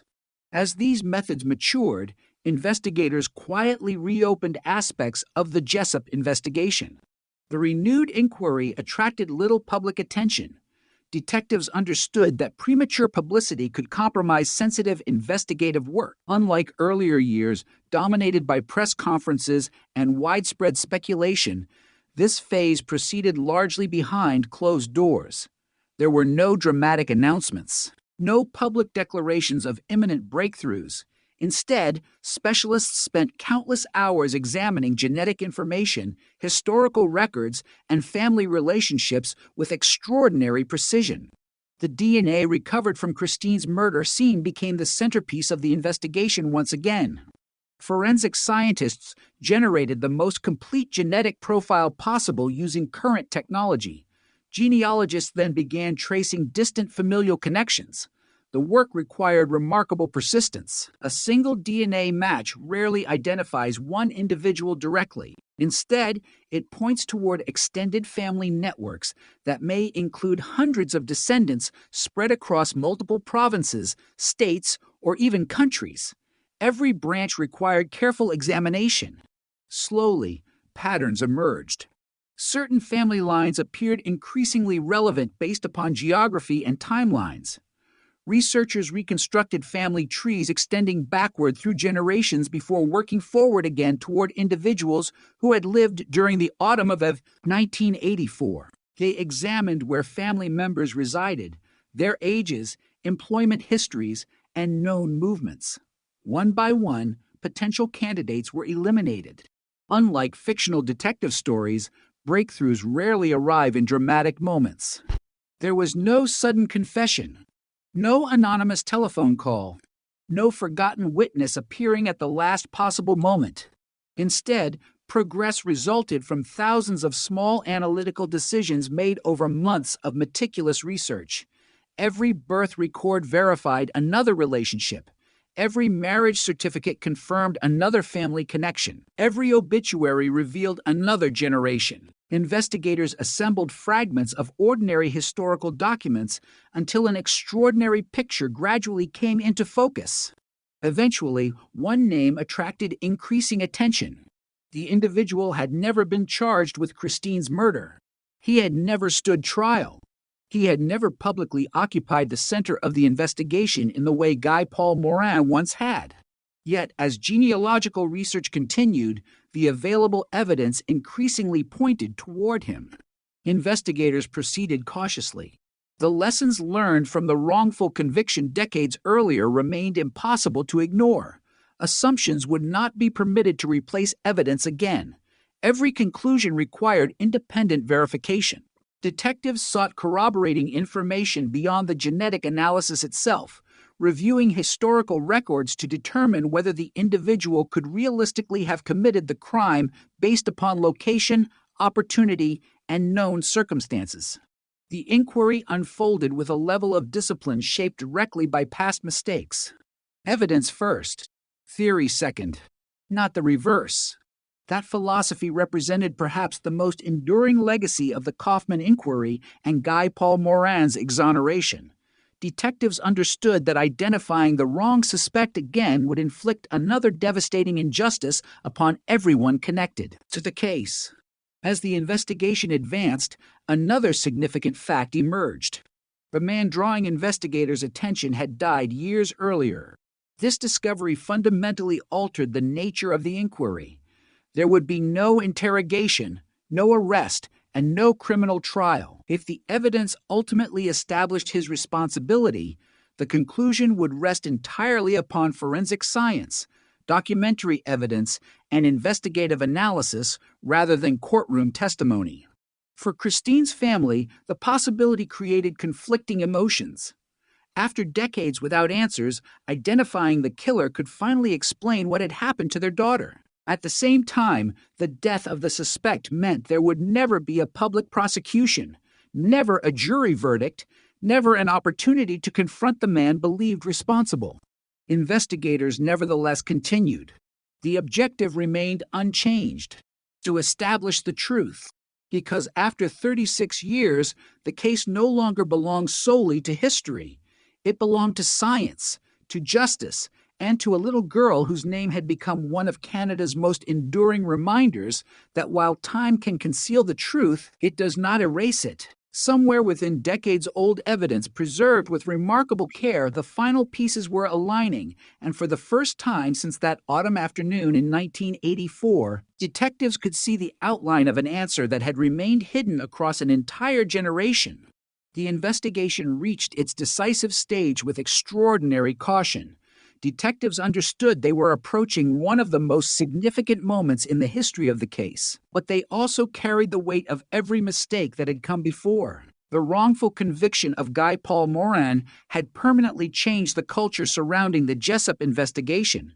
There would be no rush toward conclusions. No announcement would be made until every available piece of evidence had been examined, challenged, and independently verified. 36 years after Christine disappeared, investigators were determined that the truth would stand on science rather than assumption. The genealogical research had narrowed the search dramatically. By reconstructing extensive family trees from distant DNA relatives, investigators identified a biological lineage consistent with the unknown genetic profile recovered from the crime scene. Within that lineage, one individual increasingly emerged as the most plausible source of the DNA. His name was Calvin Hoover. Unlike Guy Paul Morin, Hoover had never been publicly identified as the primary suspect during the original investigation. He had lived in Ontario during the relevant period and had connections to areas associated with the investigation, but for decades his name remained largely absent from public discussion of Christine Jessup's murder. The original inquiry had focused elsewhere, and as years passed, Hoover faded into obscurity while the investigation centered almost entirely on Morin and the legal proceedings that followed. By the time modern investigators identified him through genetic genealogy, Hoover had already died in 2015. That fact immediately changed the legal landscape. There would be no arrest warrant, no interrogation, no courtroom testimony, no criminal trial. The investigation's purpose was no longer to prepare a prosecution, but to determine, as accurately as possible, whether the available evidence established responsibility beyond a reasonable investigative standard. Every conclusion, therefore, required meticulous corroboration. Investigators reviewed Hoover's known history in exceptional detail. They reconstructed where he had lived. They examined employment records. They analyzed historical addresses. They reviewed available police documentation, interviews, and archival material from the original investigation. They compared timelines to determine whether Hoover could have encountered Christine on October 3, Sill 1984. Unlike the early years of the investigation, detectives resisted allowing theory to dictate the evidence. Every fact had to support the conclusion independently. The DNA evidence remained the foundation. Forensic specialists confirmed that the biological profile obtained from evidence preserved since 1984 was consistent with Hoover through advanced genetic genealogy and additional scientific analysis. The profile that had excluded Guy Paul Morin decades earlier now pointed investigators toward a man who had never stood at the center of public suspicion. For many investigators, the realization was deeply unsettling. Had the original inquiry explored every possible lead surrounding Hoover? Could the investigation have reached him years earlier if modern science had existed? Or had the focus on another suspect unintentionally diverted attention away from the actual offender? Those questions could never be answered with certainty. The passage of 36 years had erased opportunities that no investigation could recover. Witnesses who might have remembered important details had died. Physical locations had changed. Potential evidence beyond the preserved biological material had disappeared forever. Yet despite those limitations, the surviving DNA had accomplished something extraordinary. It had crossed nearly 4 decades to identify a man who could no longer speak for himself. Throughout 2020, investigators carefully prepared their findings for public release. Every statement required absolute precision. Unlike a criminal prosecution, there would be no opportunity for a jury to weigh competing evidence in court. Police therefore understood the importance of explaining exactly how the conclusion had been reached and what limitations remained. The scientific process itself became part of the story. Investigators described how preserved biological evidence had been reanalyzed using modern forensic methods. They explained that traditional database searches had produced no identification because Hoover's DNA was not contained within criminal databases. Only after employing investigative genetic genealogy combining DNA analysis with extensive genealogical research had detectives been able to identify the relevant family line leading to Hoover. The announcement marked one of the most important developments in Canadian cold case history. On October 15, SIL 2020, the Ontario Provincial Police publicly announced that the investigation had identified Calvin Hoover as the person responsible for Christine Jessup's murder. The declaration carried enormous emotional weight. For Christine's family, it represented the first authoritative answer after 36 years of uncertainty. Although nothing could restore the daughter they had lost, the identification finally resolved the central mystery that had dominated their lives since 1984. For Guy Paul Morin, the announcement reinforced what DNA had already proven 25 years earlier. He had been completely innocent. The investigation that once destroyed his life had finally identified another man through objective scientific evidence. Many Canadians reflected on the extraordinary contrast between the two eras of forensic science. In the 1980s, investigators relied heavily on witness recollections, circumstantial evidence, and forensic methods that later proved less reliable than once believed. By 2020, advanced DNA analysis could accomplish what thousands of interviews, years of surveillance, multiple trials, and decades of investigative effort had failed to achieve. The same evidence collected in 1984 had ultimately solved the case not because the evidence changed, but because science did. Police also emphasized an important limitation. Because Hoover had died years earlier, the criminal justice process could proceed no further. There would be no formal finding of guilt by a court. No opportunity for defense counsel to challenge the evidence through cross-examination. No verdict returned by a jury. Investigators acknowledged this reality openly while expressing confidence in the strength of the forensic conclusions supporting Hoover's identification. The announcement sparked widespread discussion throughout Canada. News organizations revisited every stage of the investigation. Documentaries examined the remarkable role of genetic genealogy. Legal experts reflected on the lessons of the wrongful conviction. Forensic scientists highlighted the importance of preserving biological evidence indefinitely. Cold case investigators across North America studied the Jessup investigation as a powerful demonstration of how modern DNA technology could solve crimes once considered permanently beyond resolution.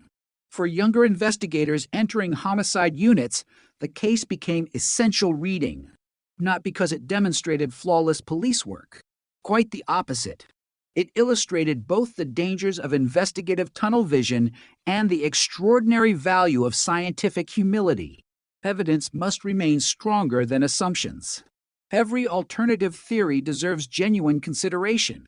Physical evidence should be preserved whenever possible, because future technology may answer questions impossible to resolve today. Perhaps most importantly, investigators learned that solving a crime and convicting the correct person are not always the same achievement. The Jessup case proved that determination alone cannot guarantee justice. Only evidence can. As the headlines spread across Canada, many people believed the story had finally reached its conclusion. The little girl who never came home had at last been given an answer. The innocent man wrongly imprisoned had long since been exonerated. The scientific mystery had been resolved. Yet beneath those historic announcements remained deeper questions that could never be fully answered. Why had Christine become the victim? Did Hoover deliberately target her, or was the encounter one of tragic opportunity? What exactly happened during the hours between her disappearance and the moment her life was taken? Those answers had almost certainly died with the man investigators identified in 2020, leaving the case simultaneously solved and forever incomplete, a reminder that even when science finally uncovers the name behind a crime, some mysteries remain beyond the reach of any investigation.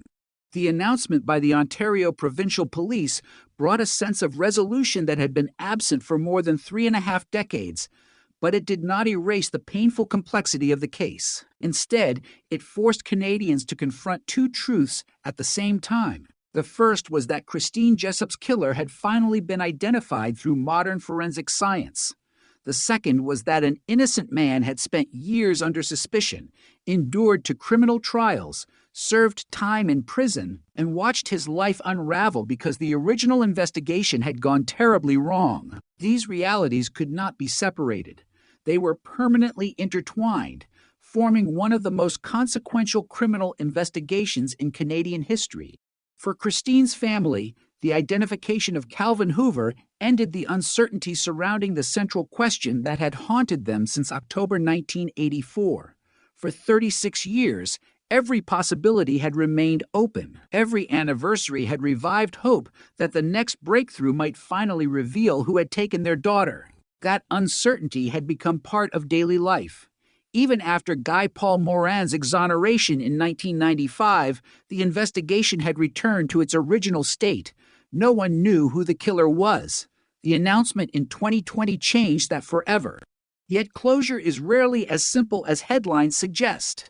The word itself implies that grief has a finish line, that once an answer is found, emotional wounds somehow disappear. Families who have lived through homicide investigations often describe a different reality. Answers matter. Truth matters. Justice matters. But none of those things restore birthdays that never happened, family photographs that were never taken, or futures that were stolen before they had the chance to exist.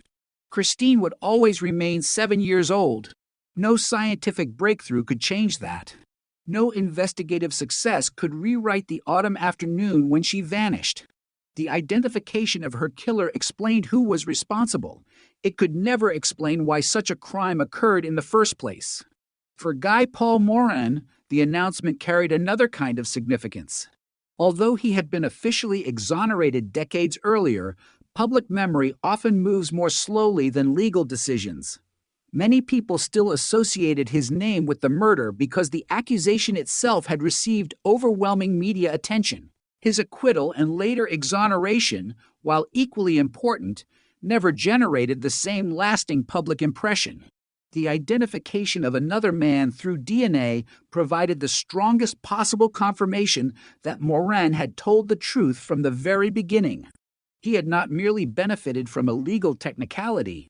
He had not escaped conviction because of procedural errors.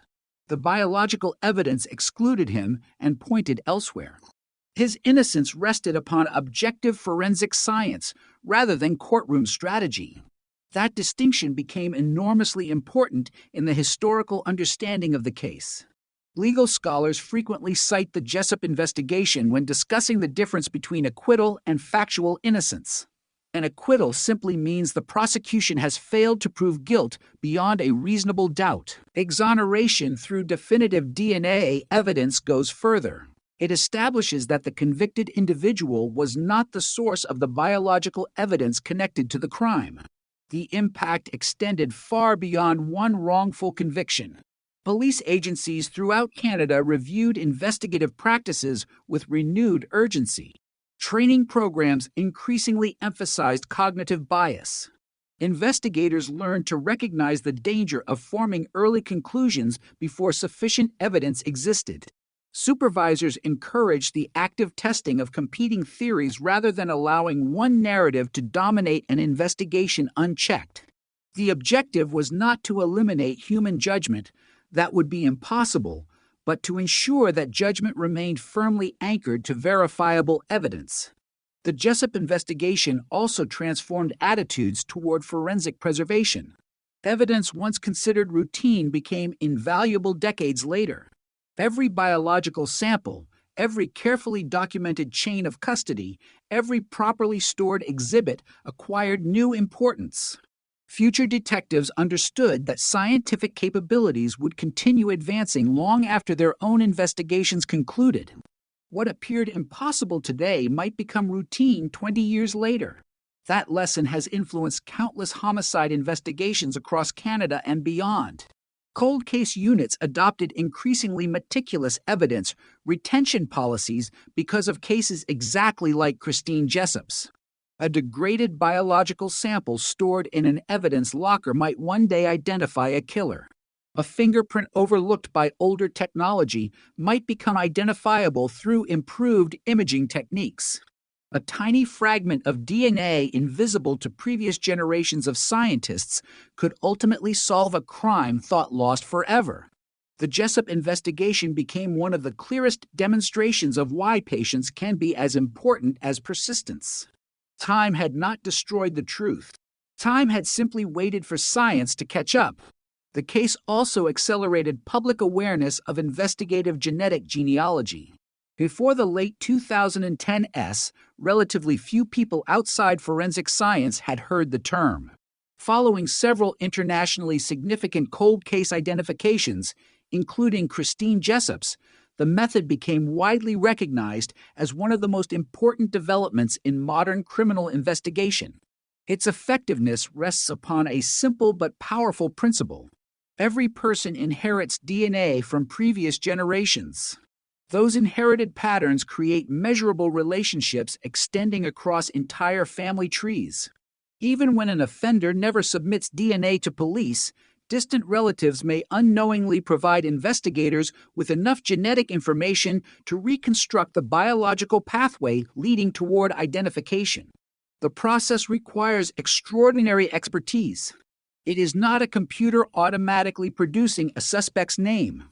Genealogists may spend months examining historical records, census documents, birth registrations, marriage certificates, obituaries, immigration files, military records, newspaper archives, cemetery records, and countless additional sources before narrowing hundreds of potential descendants to one individual consistent with the available evidence. The scientific sophistication is remarkable. The patience required is equally extraordinary. Cases like Christine Jessup's demonstrated that success often depends not upon dramatic investigative breakthroughs, but upon thousands of careful analytical decisions accumulated over many months. Another enduring lesson involved transparency. Following the wrongful conviction of Guy Paul Morin, Canadian investigators recognized the importance of openly acknowledging investigative errors. Public confidence depends not upon pretending mistakes never occur, but upon demonstrating the willingness to identify, understand, and correct them. The Kaufman Inquiry became a model for examining systemic failures honestly rather than defensively. Its recommendations influenced police services, prosecutors, forensic laboratories, and judicial institutions throughout the country. Many reforms adopted after the inquiry continue shaping homicide investigations today. Confirmation bias receives greater attention during investigative training. Disclosure obligations have become more rigorous. Forensic evidence undergoes stricter scientific evaluation. Independent review mechanisms have expanded. Each reform represents an effort to reduce the likelihood that another innocent person might experience what Guy Paul Morin endured. These changes form an invisible legacy surrounding Christine Jessup's name. Most people remember the tragedy itself. Professionals within criminal justice also remember the transformation it produced. The investigation changed how Canada approaches evidence. It changed how investigators think about uncertainty. It changed how forensic science interacts with criminal prosecutions. Most importantly, it reinforced a principle that every detective eventually learns but must never forget. A solved case is not truly solved unless the right person has been identified. Anything less leaves to victims behind. The first is the individual harmed by the original crime. The second is the innocent person wrongly accused while the actual offender remains free. For more than a decade after Guy Paul Morin's conviction, that is precisely what had happened. Christine's family believed justice had been achieved when it had not. Morin lost years of his life despite his innocence. Meanwhile, the real killer escaped accountability altogether. Only modern DNA science ultimately corrected that injustice. Even then, the correction arrived too late for a criminal trial. Calvin Hoover had died years before investigators identified him. The evidence had solved the mystery. The courtroom would never hear it. That bittersweet reality continues defining the Jessup investigation today. It stands as one of the clearest examples of both the extraordinary power and the unavoidable limitations of modern forensic science. DNA can identify the guilty. DNA can free the innocent. But even the most advanced science cannot reverse time. It cannot restore lost childhoods. It cannot return stolen years. It cannot place a murderer before a jury after death has already claimed him. What it can do, and what it ultimately did in Christine Jessup's case, is preserve the truth until the world is finally capable of recognizing it, ensuring that even after 36 years of silence, the evidence itself remained the most reliable witness of all. When investigators formally identified Calvin Hoover in 2020, the Christine Jessup case entered a place occupied by only a handful of criminal investigations in modern history.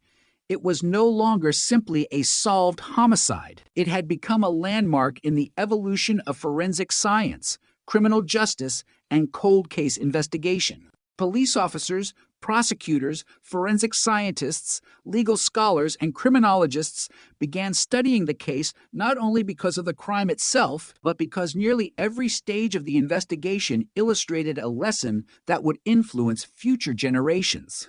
One of the most significant lessons involved the preservation of evidence. In 1984, the detectives processing the crime scene could not possibly have imagined the scientific tools available 36 years later. DNA profiling was still in its infancy. Investigative genetic genealogy did not exist. Computers capable of comparing millions of genetic markers across enormous databases belonged to the realm of science fiction rather than practical policing. Yet those investigators carefully collected, documented, and preserved biological evidence according to the standards available at the time. That decision ultimately solved the case. Without those preserved samples, modern forensic science would have had nothing to analyze. The killer's identity would likely have remained unknown forever. Today, homicide investigators around the world often cite cases like Christine Jessup's when explaining why physical evidence must be retained whenever legally possible. Even evidence that appears insignificant today may become decisive decades later as technology advances. The case also demonstrated another critical principle. Science evolves. Investigations must evolve with it. For much of criminal history, once a case reached a final verdict, the evidence rarely received further examination unless extraordinary circumstances emerged. The development of DNA testing fundamentally changed that philosophy. Evidence is no longer viewed as something that serves only one investigation. Instead, it represents an ongoing scientific record capable of answering new questions as technology improves. This change has transformed the work of cold case units across North America. Rather than accepting that unsolved murders inevitably fade into history, investigators increasingly review older files whenever major forensic advances occur. A homicide committed in the 1970s may suddenly become solvable in the 2020s. A degraded biological sample dismissed decades earlier may now produce a complete genetic profile. A fingerprint once considered unusable may become identifiable using modern imaging techniques. Time no longer benefits offenders in the way it once did. In many respects, every year now increases the likelihood that forgotten evidence will reveal something previously impossible to detect. The Christine Jessup investigation became powerful proof of that reality. Legal experts also continue examining the case through another lens: wrongful convictions. The exoneration of Guy Paul Morin forced Canada's justice system to confront uncomfortable truths about the criminal process itself. Most wrongful convictions do not arise because investigators deliberately fabricate evidence or knowingly prosecute innocent people. More commonly, they result from a combination of sincere mistakes, incomplete science, cognitive bias, flawed assumptions, and overwhelming pressure to solve terrible crimes. The Jessup investigation illustrated each of those risks. No single mistake explained the wrongful conviction. Instead, multiple decisions accumulated over time. Witness statements received greater confidence than they deserved. Certain forensic techniques appeared stronger than later scientific evaluation supported. Investigative focus narrowed progressively toward one suspect. Alternative explanations gradually lost attention. Each decision seemed reasonable in isolation. Together, they produced a profoundly inaccurate conclusion. This understanding has changed how investigators receive training today. Modern homicide investigators are encouraged not only to develop theories, but also to challenge them continuously. Supervisors often ask detectives an important question during major investigations. What evidence would prove our current theory wrong? The question appears simple. Its purpose is profound. Investigators naturally search for information supporting their conclusions. Professional discipline requires equal effort searching for information that contradicts those conclusions. The Jessup investigation demonstrated why that balance is essential. Had stronger emphasis been placed upon testing competing hypotheses during the original inquiry, history might have unfolded very differently. Another important legacy concerns forensic testimony. Throughout the 1980s and early 1990s, certain forensic disciplines were often presented in court with greater certainty than later scientific research justified. Hair comparison, bite mark analysis, and several other methods played significant roles in criminal prosecutions internationally. Subsequent scientific reviews found that some techniques possessed important limitations and could not reliably identify individuals with the certainty once claimed. DNA profiling fundamentally altered courtroom expectations. Today, forensic experts generally describe both the strengths and limitations of scientific findings with much greater precision. That cultural shift owes much to cases where earlier forensic confidence proved misplaced. Christine Jessup's investigation became one of those influential examples. The role of investigative genetic genealogy also continues generating important discussion. Its remarkable effectiveness has solved numerous cold cases, but it has also prompted careful debate regarding privacy, consent, and ethical oversight. Most individuals who submit DNA for genealogical purposes are researching family history rather than assisting criminal investigations. Consequently, governments, courts, and forensic organizations continue developing legal frameworks governing when and how such information may be used responsibly. The Jessup investigation demonstrated the extraordinary public benefit of these techniques while also highlighting the importance of transparent legal safeguards. Science advances most effectively when accompanied by public trust. Investigators involved in the 2020 announcement emphasized this principle repeatedly. They explained the investigative process in considerable detail, helping Canadians understand how the identification had been reached. Transparency strengthened confidence not only in the conclusion itself, but also in the investigative methods employed. For Christine Jessup's family, however, public policy debates remained secondary. Their daughter had been gone since 1984. No legal reform. No scientific breakthrough. No institutional lesson. None of those achievements replaced what had been lost. They did, however, ensure that Christine's death would influence future investigations in ways that might protect other families from similar tragedies. Her name became associated not only with a heartbreaking crime, but also with meaningful improvements in investigative practice. That legacy carries profound significance. Many homicide victims are remembered primarily through the circumstances of their deaths. Christine Jessup is also remembered through the changes her case inspired. Police academies discuss the investigation. Law schools analyze the wrongful conviction. Forensic science programs examine the DNA evidence. Cold case investigators study the genealogical breakthrough. Future detectives learn from mistakes made before they entered the profession. In that sense, Christine's case continues saving investigations from repeating history. Perhaps the most remarkable aspect of the entire investigation is how the smallest pieces of evidence ultimately became the strongest. Public attention often focuses on dramatic courtroom testimony, emotional interviews, or sensational headlines. The Jessup investigation reached its conclusion because of microscopic biological material collected carefully by investigators who never imagined how valuable it would become. Tiny fragments invisible to the human eye outlasted fading memories, changing theories, retired detectives, newspaper headlines, courtroom verdicts, and even the death of the man ultimately identified as the killer. Those silent traces waited patiently for science to become capable of understanding what they had preserved all along. There is something deeply symbolic in that reality.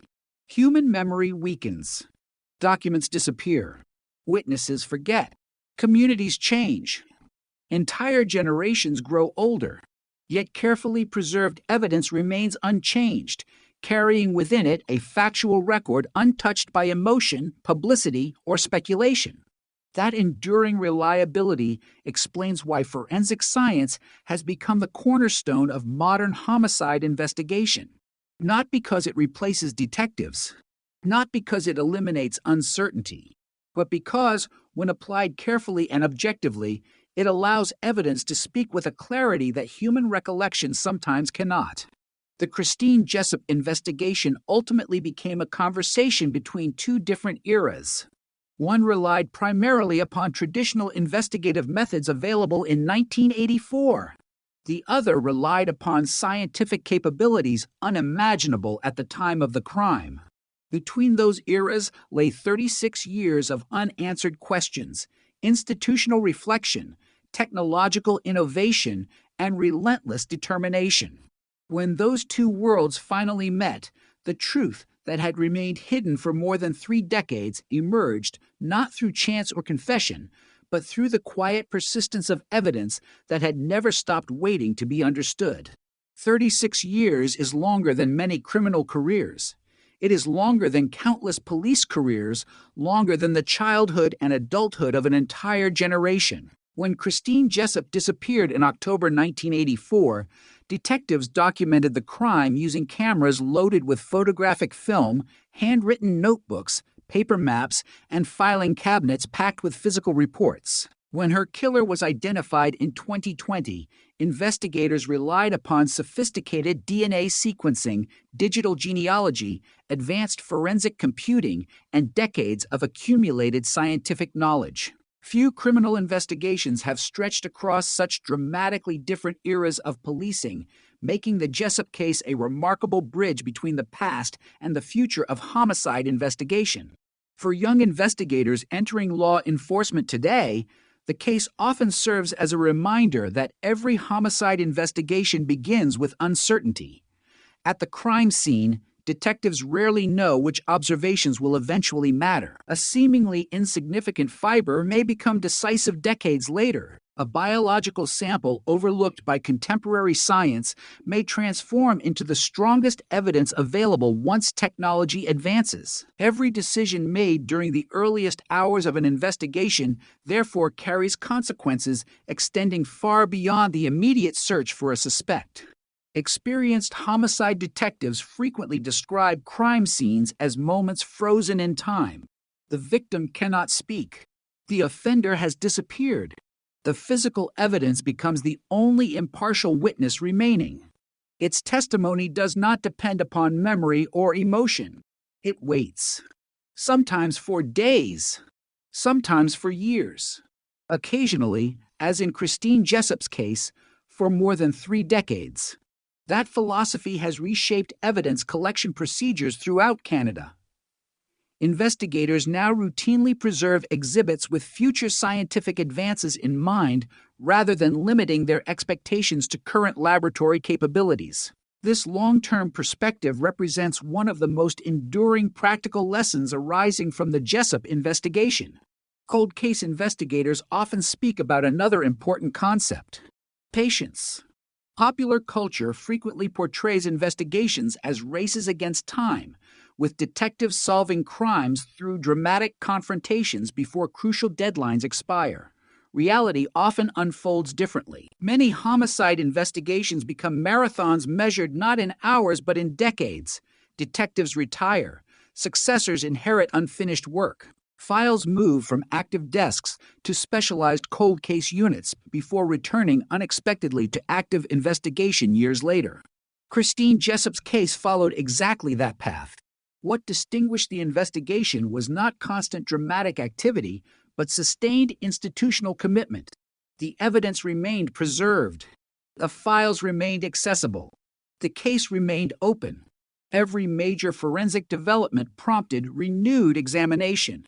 Eventually, persistence achieved what urgency never could. The investigation also illustrates how criminal justice extends beyond identifying offenders. Finding the truth required correcting an earlier injustice before solving the original crime. Had Guy Paul Moran's conviction remained unquestioned, the real killer might never have been identified. The preserved DNA evidence would have remained largely irrelevant because authorities would have believed the case had already been resolved. Instead, Moran's exoneration reopened the investigation, allowing science to pursue the evidence without the constraints imposed by an incorrect conclusion. This sequence carries profound implications.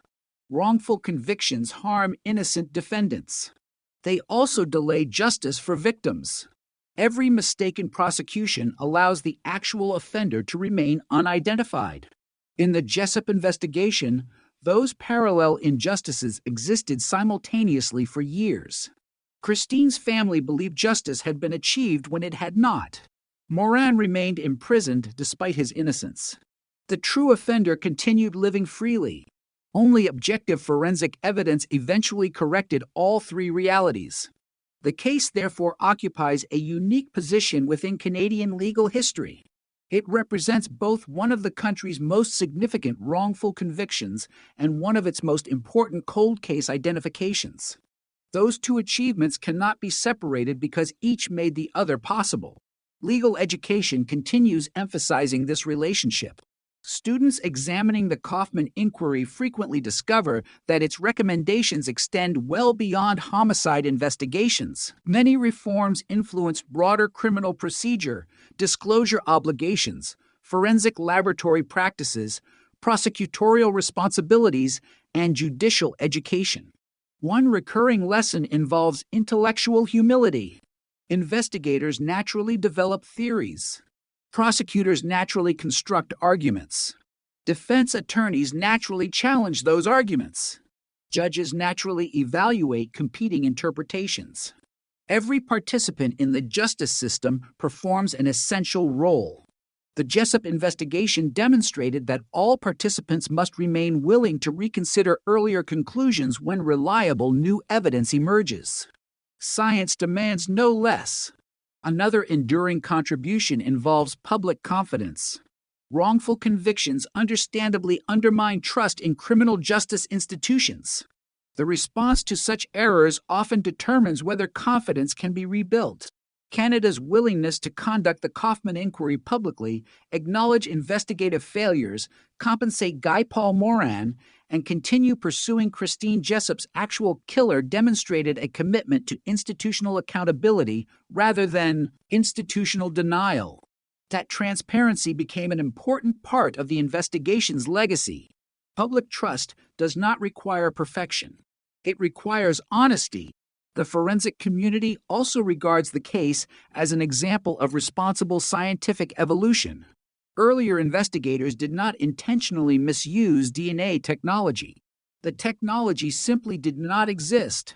Similarly, many forensic methods employed during the original investigation reflected accepted professional standards of the era. As scientific understanding advanced, those methods received more rigorous evaluation. Some retained significant value. Others revealed important limitations. The willingness to revise scientific conclusions in light of better evidence represents one of science's greatest strengths rather than one of its weaknesses. Christine Jessup's investigation illustrates that principle with unusual clarity. It is also worth remembering that many individuals devoted enormous portions of their professional lives to this case. Detectives who first responded in 1984 could never have imagined that future generations of investigators would still be examining the same evidence decades later. Some officers retired before the investigation reached its conclusion. Others passed away without knowing the final answer. New detectives inherited responsibilities from predecessors they had never met, continuing work begun before they entered law enforcement.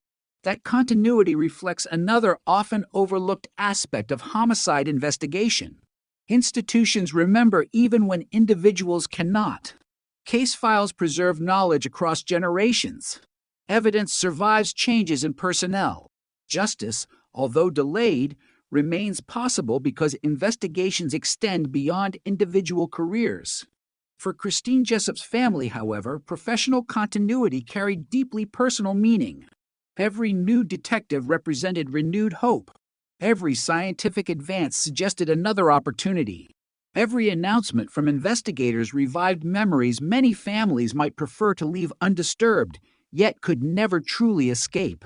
Living through a decades-long homicide investigation means repeatedly revisiting the worst day of one's life whenever new developments occur. The emotional endurance required cannot easily be measured. Perhaps that is why the 2020 announcement resonated so profoundly. It was not merely the identification of a suspect. It was the conclusion of a search spanning 36 years. An entire generation had grown up alongside the investigation. Children who watched television reports about Christine in 1984 were grandparents by the time investigators identified Calvin Hoover. The world surrounding the case had changed almost beyond recognition. Technology transformed. Society evolved. Canada itself became a different country. Yet the central question remained unchanged until science finally answered it. Who killed Christine Jessup? The answer arrived not with dramatic confrontation or cinematic confession, but through carefully preserved evidence, relentless scientific progress, and investigators willing to let objective facts lead them wherever those facts pointed. That ending may lack the theatrical intensity often portrayed in fictional crime stories.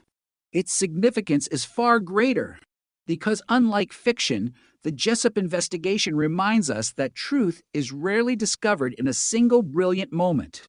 More often, it emerges slowly, patiently, and sometimes decades later, carried forward by evidence that never forgets even when nearly everyone else has been forced to live with uncertainty.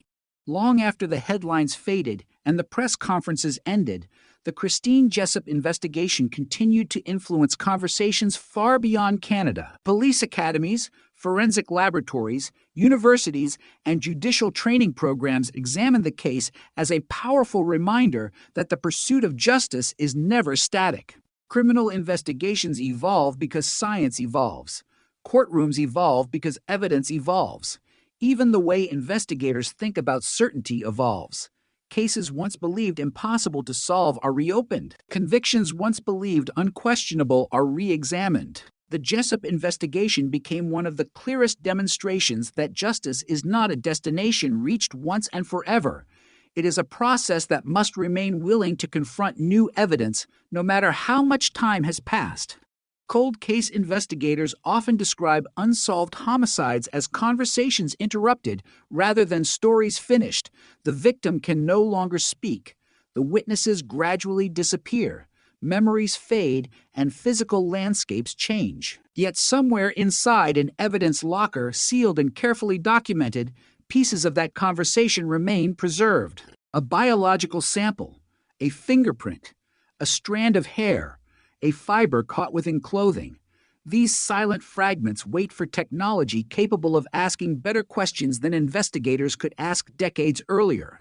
Christine Jessup's case embodied that principle perfectly. When detectives collected evidence in 1984, they preserved facts they could not yet fully understand.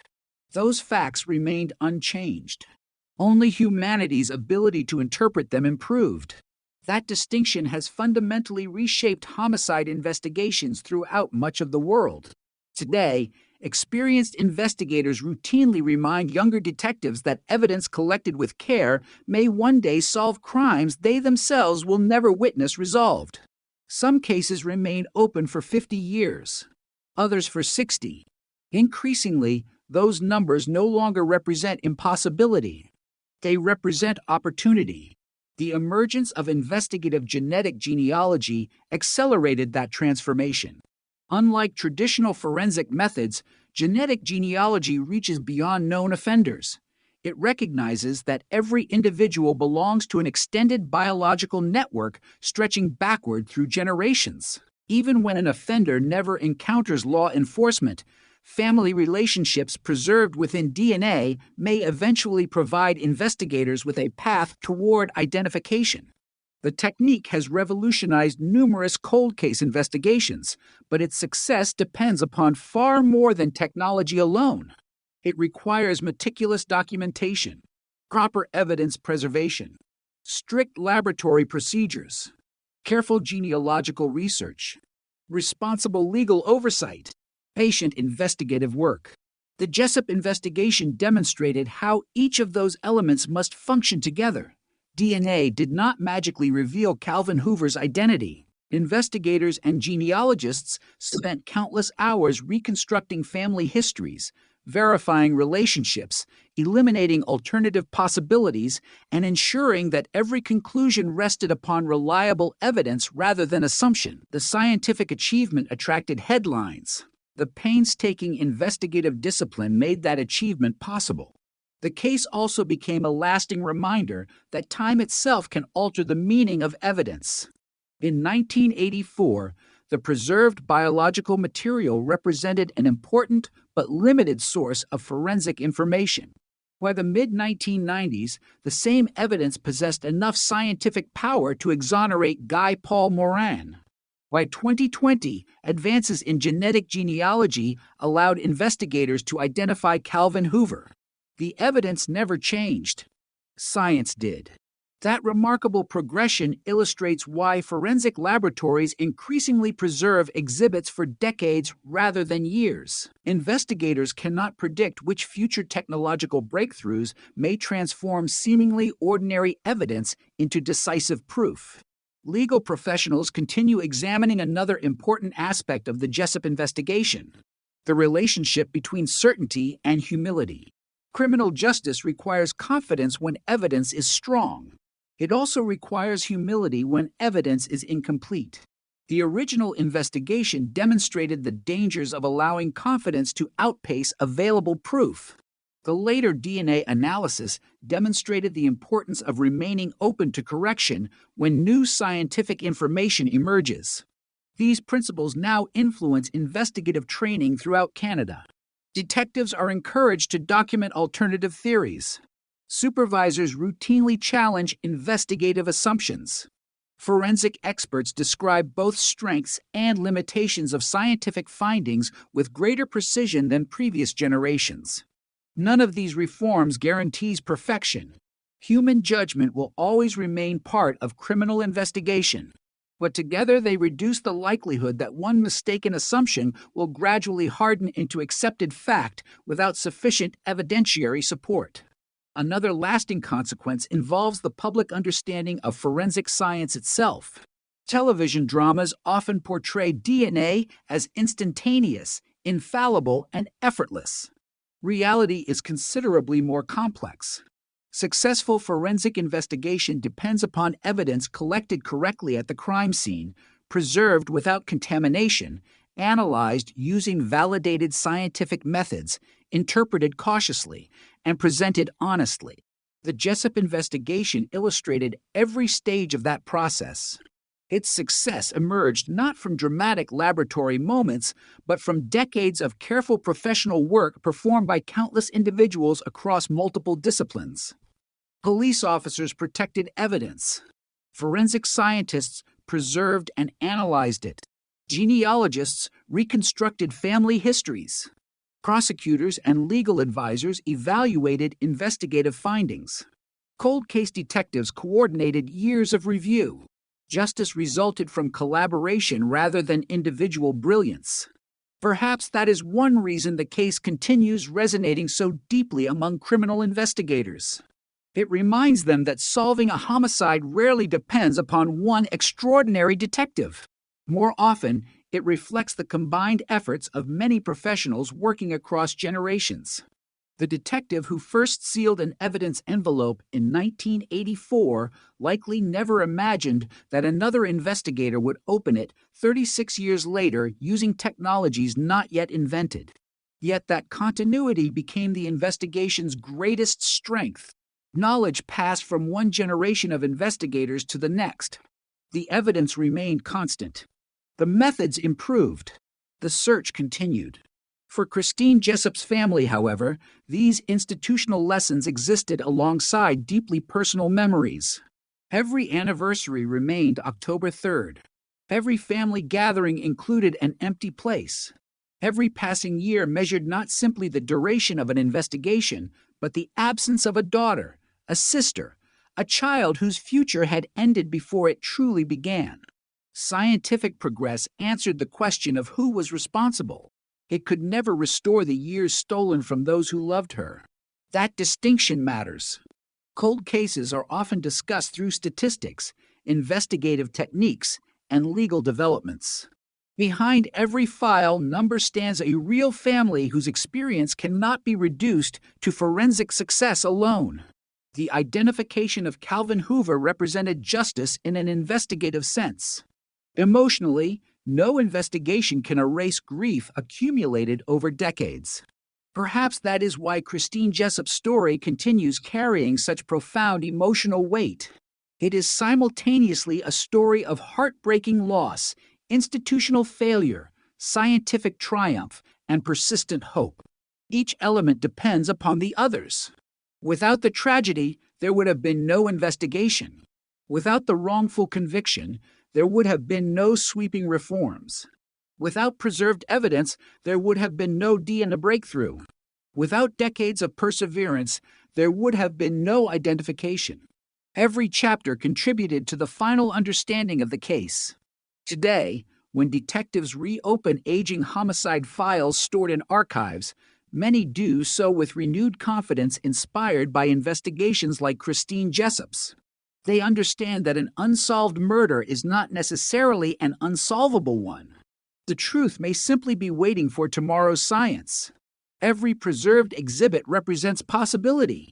Every cold case represents unfinished work. Every advancement in forensic technology offers another opportunity to speak for victims whose voices were silenced long ago. Christine Jessup's investigation proved that even after 36 years, evidence can still reveal the truth. And perhaps that is its most enduring legacy, not merely that one historic cold case was finally solved, but that countless other families searching for answers gained a reason to believe that time, once considered the greatest ally of offenders, may ultimately become one of justice's strongest allies instead.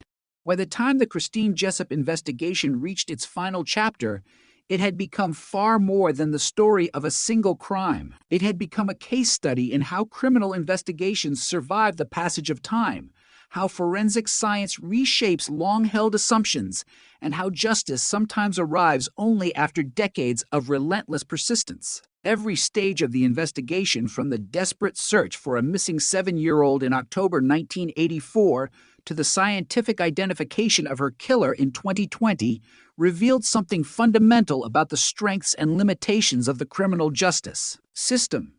It demonstrated that investigators can work tirelessly and still reach the wrong conclusion. It showed that science can correct mistakes once considered irreversible. Above all, it proved that truth is not determined by public opinion, courtroom drama, or media attention, but by evidence capable of withstanding the test of time. For cold case investigators around the world, Christine Jessup's murder remains one of the clearest examples of why no homicide file should ever be considered permanently closed simply because years have passed. Modern homicide units increasingly maintain specialized teams dedicated to reviewing investigations that once appeared hopeless. These units revisit evidence using technologies unavailable during the original inquiries, examine witness statements through fresh investigative perspectives, and compare old forensic material against continuously expanding scientific databases. Their work is founded upon a simple but powerful belief: today's unanswered question may become tomorrow's solved case. The Jessup investigation strengthened that philosophy in remarkable ways. Detectives reviewing the evidence decades later were not searching for miracles.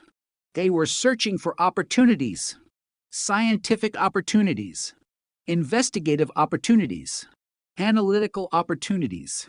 Every advancement in forensic biology, DNA sequencing, digital record management, and genealogical research created another possibility that the preserved evidence might reveal something previously invisible. That patient approach has transformed cold case investigation from an exercise in historical review into one of modern forensic science's most dynamic disciplines. The case also highlighted the importance of institutional memory. Individual detectives retire. Prosecutors leave office. Judges complete their service. Laboratory personnel change. Yet homicide investigations continue because institutions preserve knowledge beyond the careers of individual professionals. Evidence inventories remain intact. Case files remain accessible. Laboratory reports remain archived. Investigative notes remain available for future review.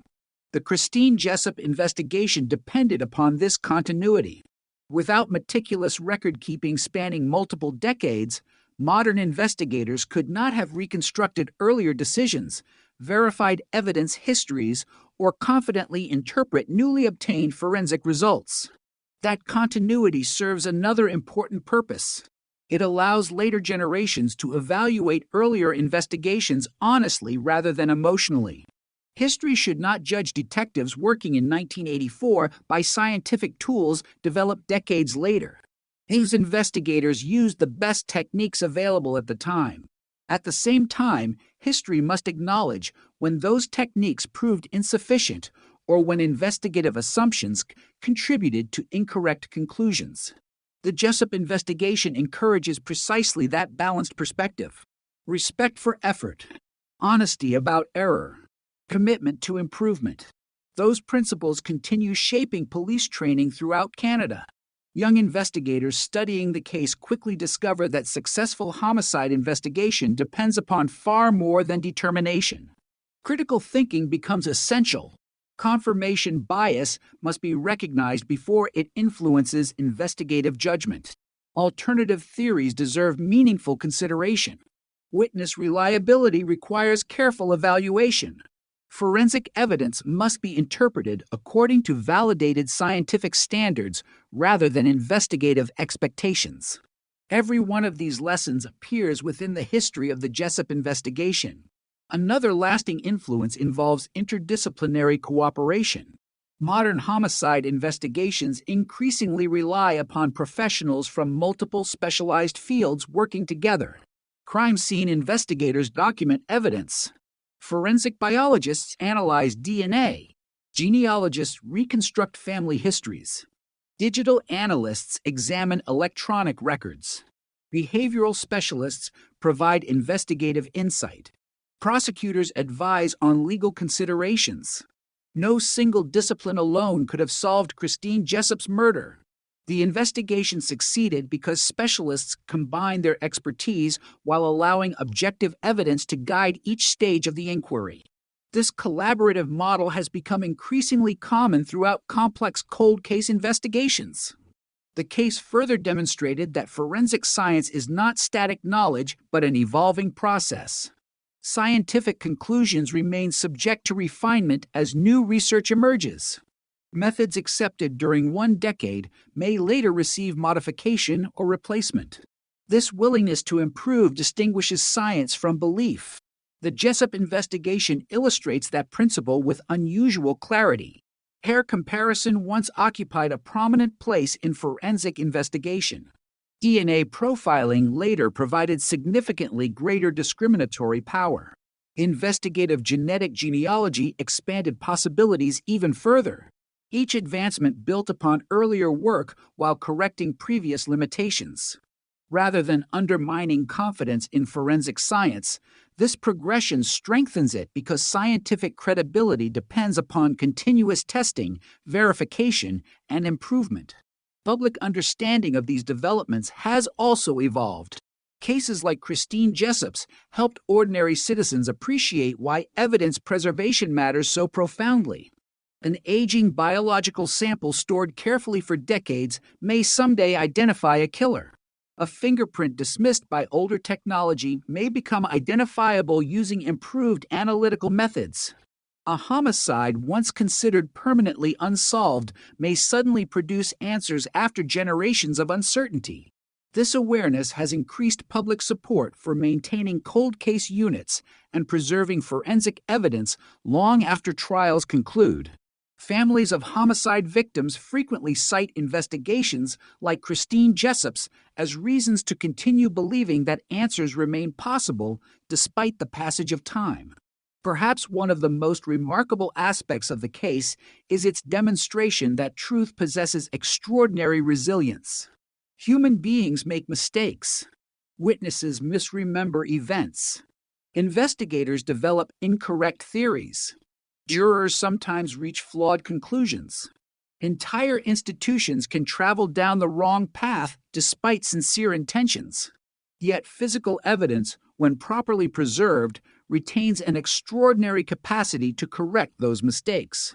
The DNA recovered in 1984 never changed. It waited. For decades. Silent. Patient. Unaffected by headlines. Unaffected by courtroom verdicts.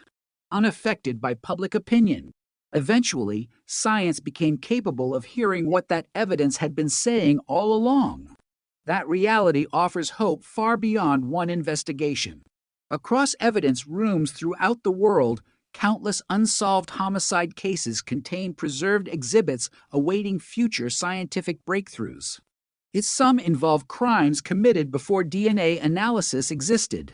Others involve biological material too degraded for older laboratory techniques. Still others await investigative methods not yet invented. Christine Jessup's case reminds investigators that today's limitations need not become tomorrow's permanent failures. Time once protected offenders because memories faded and witnesses disappeared. Modern forensic science has fundamentally altered that equation. In many respects, time now favors evidence. Every improvement in technology increases the likelihood that preserved forensic material will reveal information unavailable to previous generations. The little girl who disappeared on an ordinary autumn afternoon in rural Ontario could never have imagined the scientific revolution her case would help inspire. Neither could the detectives searching muddy fields in 1984. Yet, through unimaginable tragedy emerged lessons that continue influencing homicide investigations around the world. Her name became associated not only with loss, but also with progress. Not only with heartbreak, but also with reform. Not only with injustice, but ultimately with truth. That legacy ensures that Christine Jessup's story continues serving a purpose beyond its own sorrow, guiding future investigators toward better science, stronger evidence, and a deeper understanding that in the pursuit of justice, patience and truth will always matter more than certainty reached too soon. As the years have passed, the Christine Jessup investigation has continued to occupy a unique place in the history of criminal justice, not because it was the most violent crime Canada has ever witnessed, nor because it involved the largest investigation ever conducted, but because it revealed how every layer of a homicide inquiry, from the first officer arriving at a missing child report to the final forensic announcement decades later, can influence the pursuit of truth. Few investigations have demonstrated so clearly that justice is not measured only by arrests or convictions. It is measured by accuracy. A conviction built upon the wrong conclusion cannot truly honor a victim because the actual offender remains free. Likewise, identifying the true offender decades later cannot erase the years lost to a wrongful conviction. The Jessup investigation became a permanent reminder that justice demands both accountability and precision. Within modern police organizations, detectives assigned to cold case units frequently inherit investigations begun before they entered law enforcement. Boxes of reports prepared on typewriters sit beside digital databases containing newly scanned evidence. Hand-drawn maps are compared with satellite imagery. Black and white crime scene photographs are examined using software capable of enhancing details invisible to investigators decades earlier. The Christine Jessup investigation reflected exactly this evolution. What began in a rural Ontario community using investigative techniques available in 1984 ultimately concluded through scientific capabilities that would have seemed unimaginable to those original investigators. This continuity between generations has become one of the defining characteristics of homicide investigation. A detective may